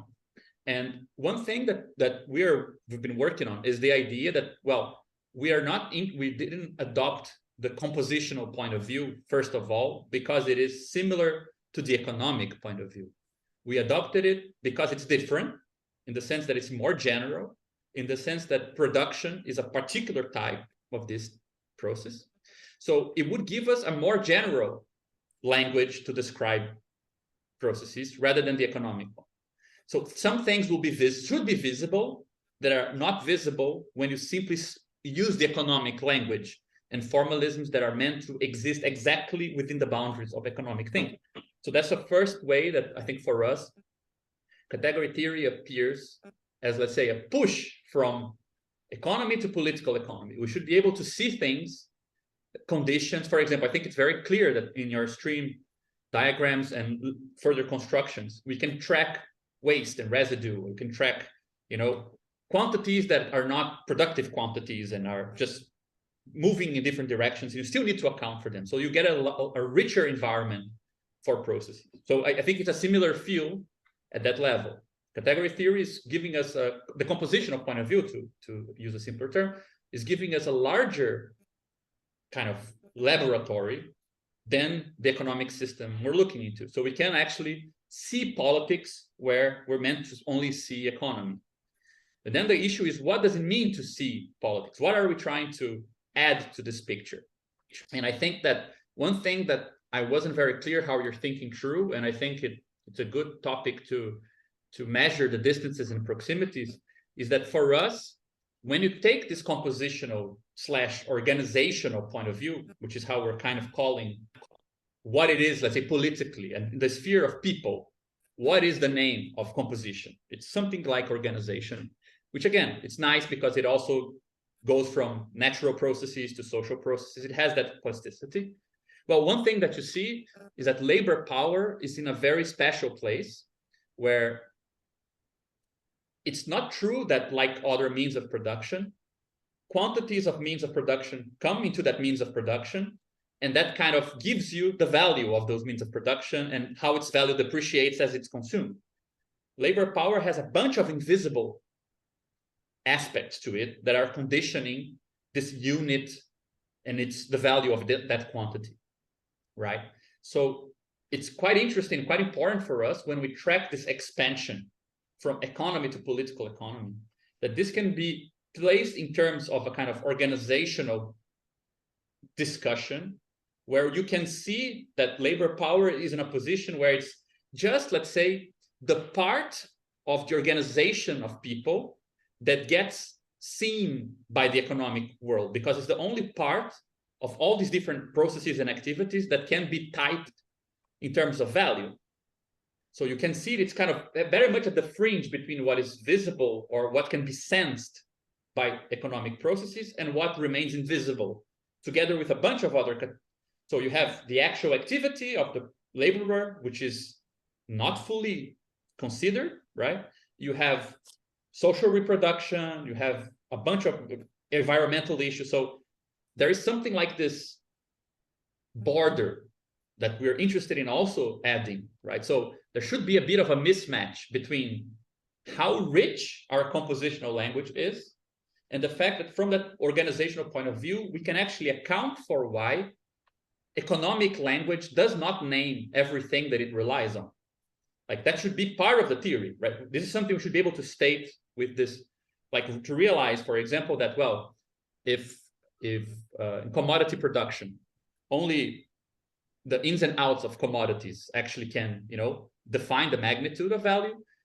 Yes, the increased input of means of production being consumed by a laborer, which implies intensification of labor, will lead to further valorization of the output, but the laborer himself will not vary their value because there is no further commodities coming to the laborer themselves because they will just buy them in the market.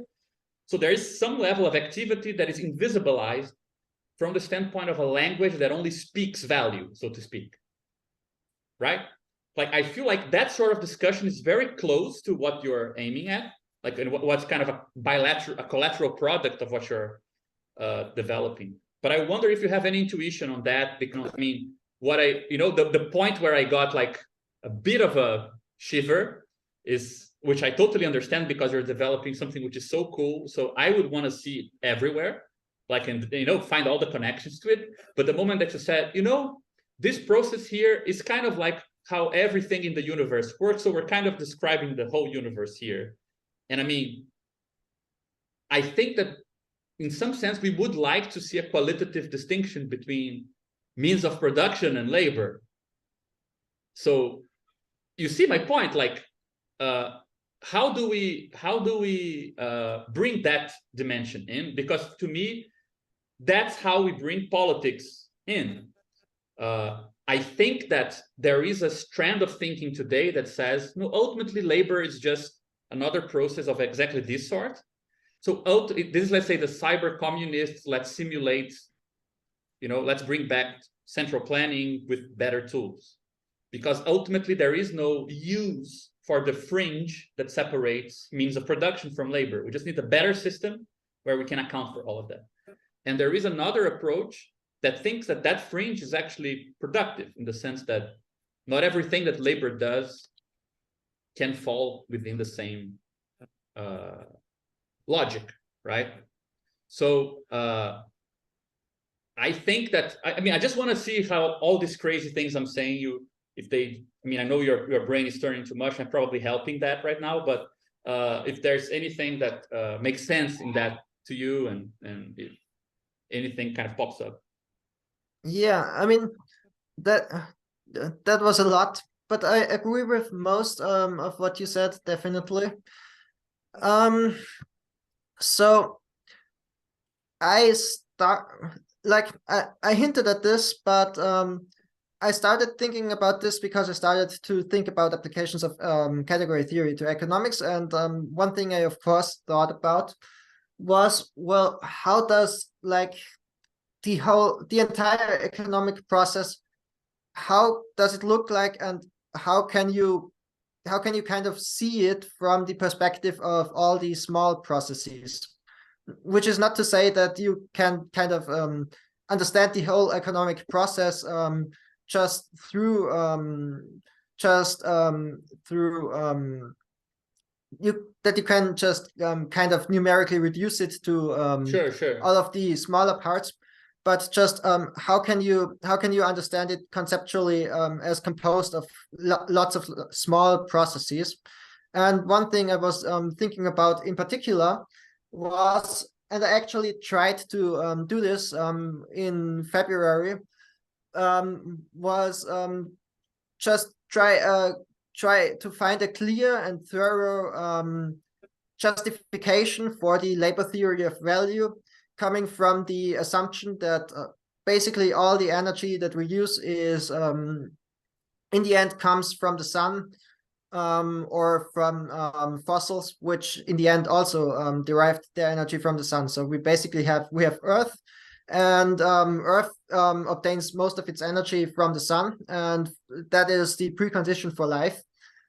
And now we have humans here, and humans can labor. And how do we get from the point of life is possible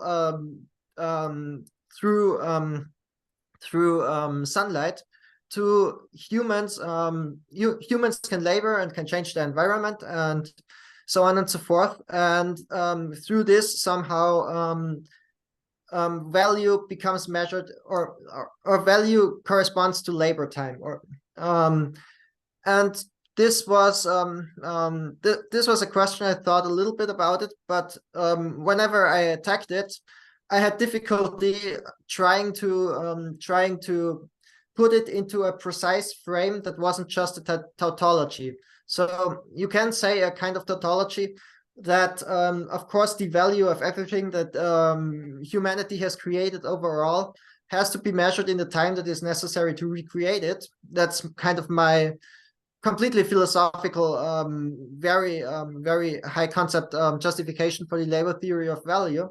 But it doesn't really say anything about any practical things. It doesn't even tell you that value has anything to do with the market or something like that. So how do you get from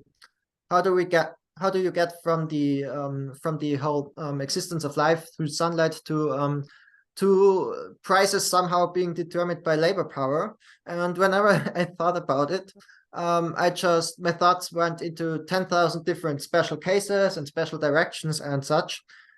And so I was more hoping that that you could use these tools to do this, because, well, my Marxism isn't particularly deep. Like, I haven't really read through Capital, or most of the other Marxist texts. I have read parts of the Communist Manifesto, but not all of it.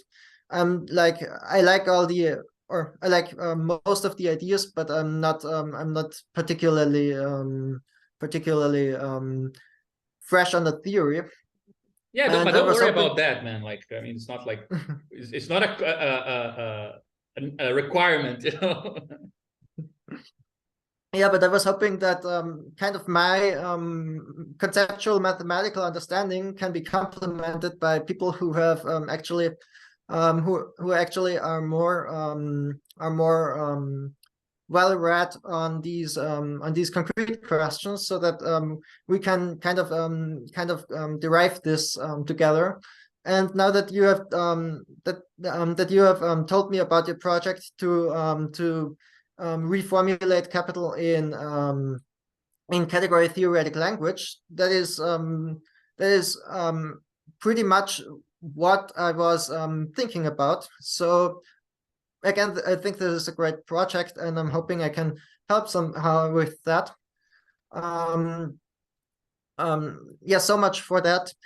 And to go a little bit into the other parts of what you said, well, of course, it is everything is an in-between between something completely universal and something completely particular. And the particularities, as you correctly noted, of everything appear at best in the general light, because in the general light you can see exactly what you cannot generalize in a particular object. So, for instance, in an economic process has to be somehow different from other processes in the universe through the things that make it unique, which are probably that it is done by humans for economic intention, whatever that exactly means. So in this sense, I agree with you that even accepting my hypothesis, that most objects can be thought of as at least slow processes, and that processes can be reasonably well described through this model, at least in the abstract. That just raises the question of what makes these processes special compared to other processes. So in a sense, we haven't really taken a step forward at all, but at least we have a ground on which we can compare one type of process, hopefully, to another type of process, and see in what ways those two are actually different and not just similar. And this is exactly something you recognized when you said that that you're trying to see what makes economics special by embedding it into a larger framework. Mm-hmm. Yeah, I think so that's would my you, answer pretty much. Would you say it's fair to say, sorry, Anna, just to conclude, so see if I understood it. Would you say it's fair to say that you're trying to embed economics in a theory of, let's say, temporally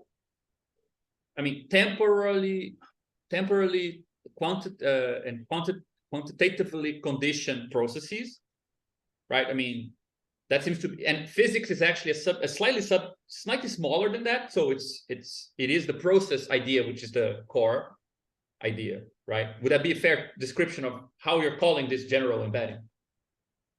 Well, it is a fair description of what I'm doing right now. It's just on a historical note.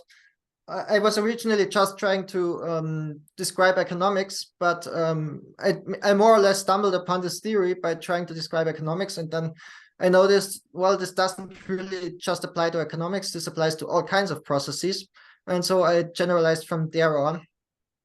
Mm-hmm. Yeah. Hi. Okay. So first of all, I want to say that I was so completely blown away by that presentation. I am so excited to keep on working to understand more of the details and like continue with this project, especially the formalizing VSM stuff completely fucking blew my mind. And like is like some of the most exciting stuff I've seen in a really long time. So thank you so much for this. I also want to add, there is a diversity of viewpoints in the SCP. I don't completely agree with what Gabriel was just saying. I think I am kind of one of those cyber communists, although I would disagree that implies central plating. And I think it's interesting though, this question of like the extent to which we want to talk about these frameworks as like, on the one hand, kind of describing the world or being capable of sort of being like applied to talk about the world directly. And to what extent do we want to like make these distinctions, like bring in these issues with like labor and means of production, like where value comes from. This is a lot of where my project is. So I'm really, really excited to work with you on that, at that aspect of it, where it's like I've been really interested in especially Anwar Sheikh's theory of money and value and his political economy. And like also connecting that to some philosophical ideas, which I think are really important to understanding like the concept of like real abstraction is something I'm really into. I don't know if you're familiar with a lot of that background. I know like the Hegelian categories of the universal and the particular and the abstract and the concrete, but I don't exactly know what a real abstraction is. Mm-hmm. It was developed by a Marxist theorist named Alfred Sonnenretzel, who was sort of like a fellow traveler of the Frankfurt School. And we're actually working on a paper about it right now as a SCP is. But anyway, so I guess the what I would say here, I don't know how much I really want to talk about this and like how well formed all of my thoughts on it are, but I do think that there's potentially a really interesting avenue to also like, I don't know, maybe one way of thinking about this is if you can clarify a little bit better, like the distinction between mathematics versus say logic. I kind of wonder if like that kind of distinction or that kind of idea of like what is like this what would be like a more regional way of making distinctions that like does sort of like abstract things out rather than trying to account for things that are outside of its perspective. I think that potentially helps you to think about the kinds of divisions, the kinds of oppositions that do define things like value. Like maybe another way to think about this is like even like a sort of direct comparison to Hegel. And I'm kicking myself for not watching your interview with Varn, which I feel like I know that you guys did talk about Hegel, so I'm really curious about. I'm definitely going to watch that soon. But I'm really curious about this idea of like I don't know exactly how to put it, but like this whole concept of like sublation, for example. I feel like you can talk about it in terms of kind of a more like homogenizing or more like unifying kind of approach. And like maybe you can even connect that a little bit to what STP has been doing with looking at capital as a sheaf, although I think that's a little bit more technically sophisticated.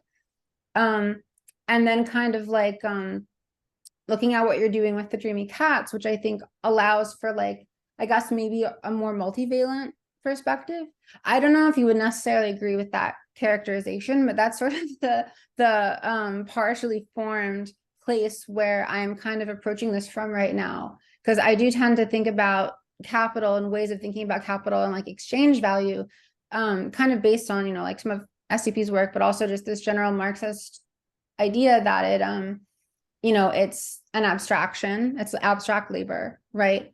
That sort of, you know, unifies a homogeneous social substance. That's what Marx calls abstract labor, rather than something that is capable of like integrating multiplicity, which would be more like use value, right? So I think there's a whole interesting kind of dimension here in this. There's an empirical aspect, which is like a lot of what Shake works on. There's a logical aspect, which would be like sort of Zonrettel and like real abstraction stuff. You could connect to Hegel maybe. And then there's this connecting it to the sort of broader compositional mathematical picture, which is, you know, what SCP has been working on, what you're working on. I'm also super excited about that and how that connects to cybernetics. Sorry, I'm throwing out tons of stuff right now. But yeah, I don't know. I'm not sure I really have like a super well-formed question yet, because I there's a ton of it that's still completely over my head. But I don't know if you have any thoughts about some of the stuff that I was kind of like pre-associating just now. Yeah, there's a lot of really deep stuff here that I can't really form a kind of complete answer on here. And maybe it would be good if you just sent me some texts or some of your sessions that I have that I should look into, so I can reflect on them in more depth. Because I have seen some of your stuff, I haven't seen, but I have seen by no means all of it. Insofar, like the only thing I can, like off the top of my head, give a somewhat coherent answer to is the distinction between logic and mathematics, and it is already like a Pandora's box, which is why all the other things that you said just increase like the complexity like exponentially. But the distinction between mathematics and logic is fuzzy and not at all clear. And there are at least as many connections as there are distinctions. And sometimes mathematics is actually drives logic more than logic itself. I mean, this is actually something that I wanted to mention to Derek, because in the interview he said that he is suspicious of founding logic upon geometry, which is kind of what Plato has done. I didn't mention that at that time, but I'm like I'm trusting geometry more than logic, because you can actually vary logic very nicely by just going into another topos or something like that. Of course, when you go into another topos, you only vary logic within the bounds of constructive logic, but you can vary logic a lot more by going into more general kinds of categories, and you can have para-consistent logic. And you can have quantum logic. There are all kinds of different logics, but the geometry usually stays roughly the same, not completely, but in those areas that we are the most kind of intuitively interested in, the geometry stays pretty much the same, whereas the logic can vary a great deal. So I'm almost trusting geometry more than logic, and really category theory is kind of an external perspective and type theory, and with that on logic. So in that sense, you can use category theory to track your variations of logic. So I don't know how much this helps you, but this is basically my answer to that aspect of what you said. And I can't really answer the rest of it right now, mostly because I just feel out of my depth with some of the concepts you mentioned, and I just have to read up on them before I can really say something about them. And I think I actually have to first write about it before I really can say something about it, because I actually can think a lot better in writing than in talking. So, but you can send me stuff and I'll look into it. Yeah, I think that the paper that we're working on is potentially really relevant to this too, but I can try to find some other reading material. I want to say that actually helped a ton. I agree also on the generally trusting geometry more than logic thing. I think that's a really interesting and important point here.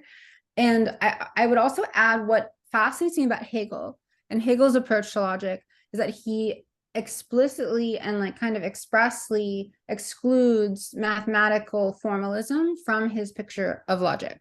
So I think in a way, if you want to talk about logic, not just based on mathematics or based on geometry, which I think in many ways is more helpful to how we think about logic, you could talk about logic to the exclusion of mathematics, which I think leads you to what Hegel did. And to, if you want to make that kind of opposition and then sort of see how logic potentially connects to capital or connects to exchange value, I think there's potentially an interesting thread to pursue there that would have to be pursued in a lot more depth, but is sort of one of the things I've been thinking about.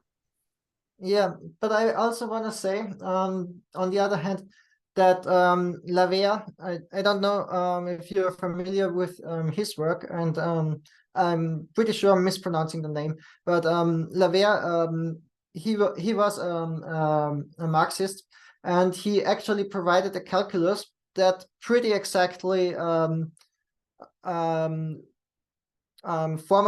the Hegelian notion of Aufhebung and of unity of opposites. And I think that is definitely also worth looking into. Although I absolutely agree that there are aspects of both of Hegel and of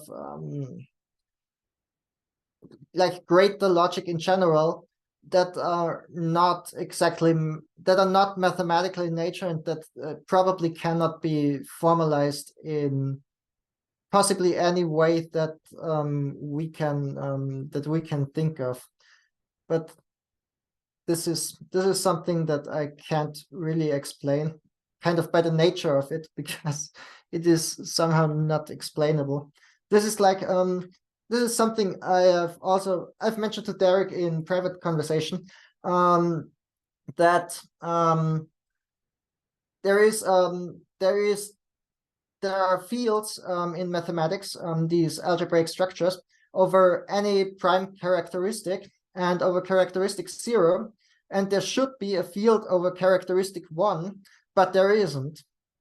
And but almost all of mathematics acts like there is a field of characteristic 1. And similarly, Russell's paradox tells us that there can be no set of all sets, but for almost all intents and purposes, all of mathematics acts like there is one. And so there are these objects that are that don't exist, but they should exist, and everything acts like it exists. And these are what I call higher truths, because they are not really true, but they are true. They're not really being true. They are also kind of the most fundamental objects that they are. That there are, like the set of all sets is a very important object that doesn't exist, and the field of one element is kind of the basis of all geometry, and it also doesn't exist. And this is so their non-existence almost makes them true in a higher sense, which is what actually led me to the conclusion that the highest truth is not really mathematical, but that, again, this is by the nature of it something that cannot be formalized in a way. So I'm really interested in the higher truth thing. I think I would tend to agree with that, and it potentially gives me a much better way of articulating some points I've already been thinking about. I would love to see if you have written anything about that in more depth or anything like that. Have you? Not really.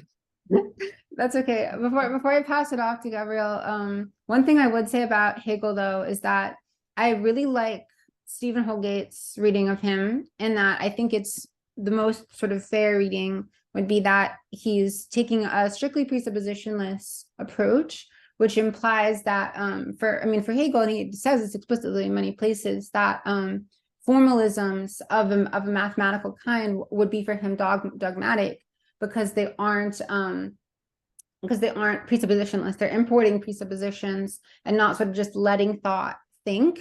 And eventually you get there if you do let thought think, but it's like you have to work up to it, so you can't take it as primary. I have a lot of issues with that view from a general philosophical perspective. I don't think it's the same as the sort of higher truth argument that you can sort of see from things like Russell's paradox or like within mathematics, right? But I think it's also interesting to think about how Hegel thought of his system and his logic as being at least bigger than mathematics. You can include mathematics to some extent within it, or he'll bring it into it in some way. But the way that he saw it as bigger than mathematics in a certain kind of way, or opposed to it in a certain kind of way, because he is opposing presuppositions, right?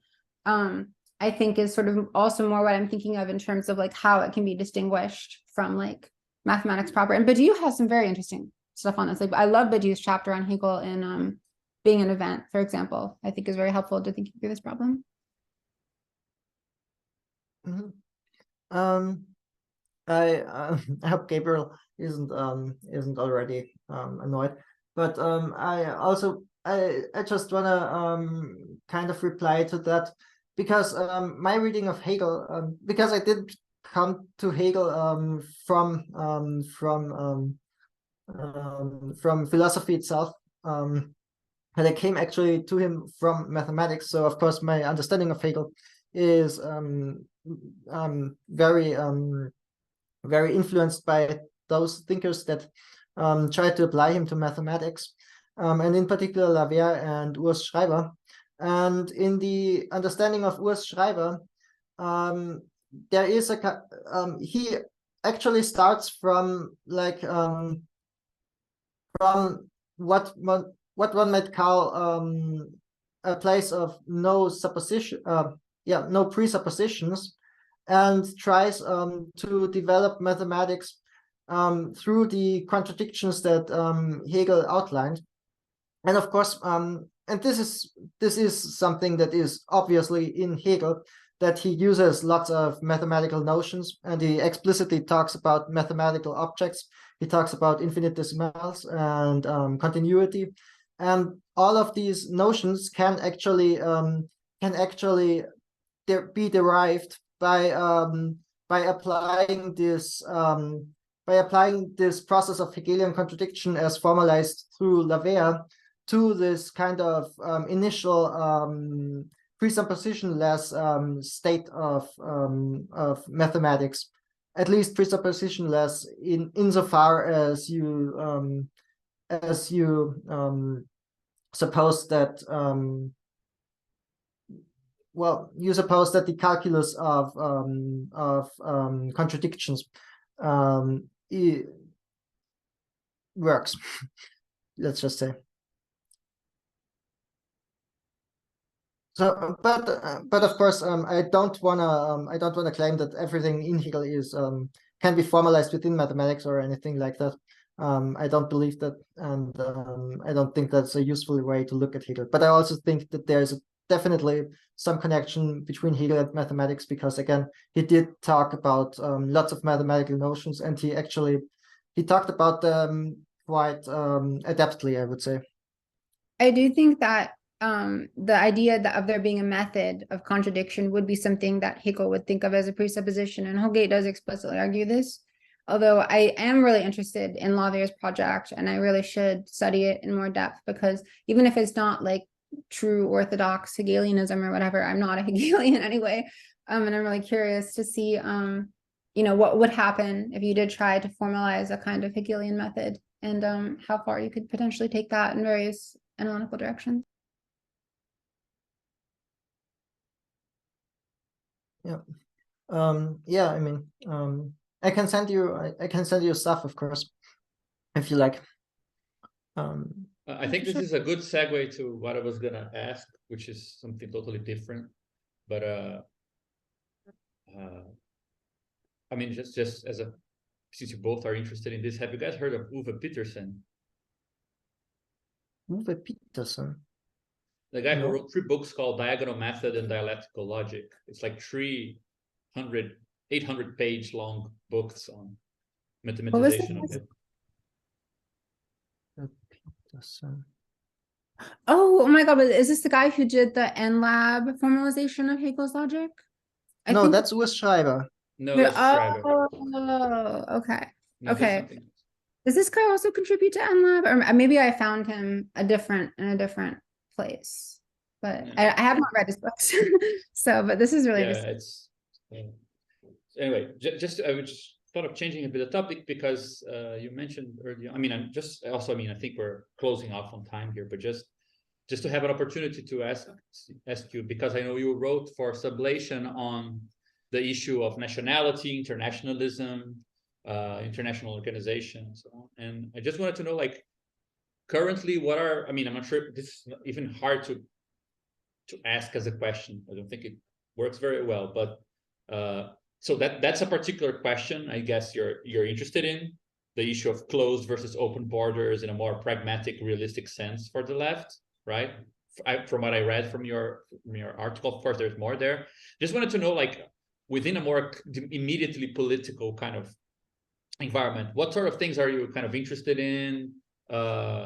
Just so we also know, let's say, in going forward and trying to propose examples, ways of working together, it's good to know kind of how you're looking at this, and, you know, from seeing places where we can more easily contribute also from that angle, you know.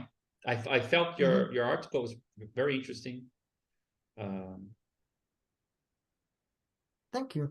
Well, I mean, the situation right now is pretty bleak, and that's no different here. I mean, I'm interested in how our Communist Party is doing. I don't know if you've heard that, but in Graz, one of our cities, they actually are in government now. That's of course interesting to me.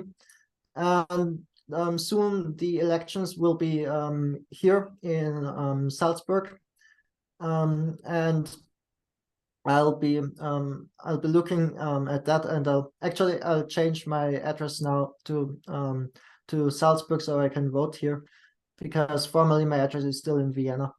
But those are just local, the usual local election things. There isn't really any kind of greater movement at the moment in like Austria or Europe or anything. The left in Germany is pretty decimated.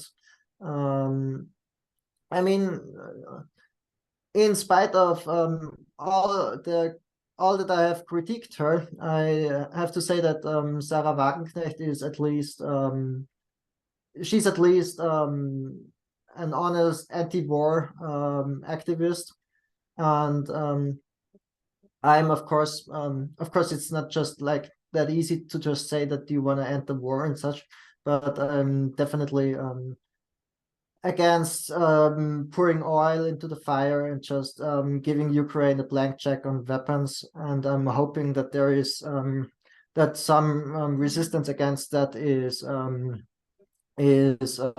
forming. There have been like first demonstrations. I don't think that they will be very useful, but on the other hand, like kind of what can you do? But really, I'm with Derek on that. That I think we are not even at the point in time where we could build an international party, because well, we just don't have any of the preconditions, and people are skeptical, and they are understandably skeptical, because because we can't really deliver. We always promise the skies, and then we can't deliver anything.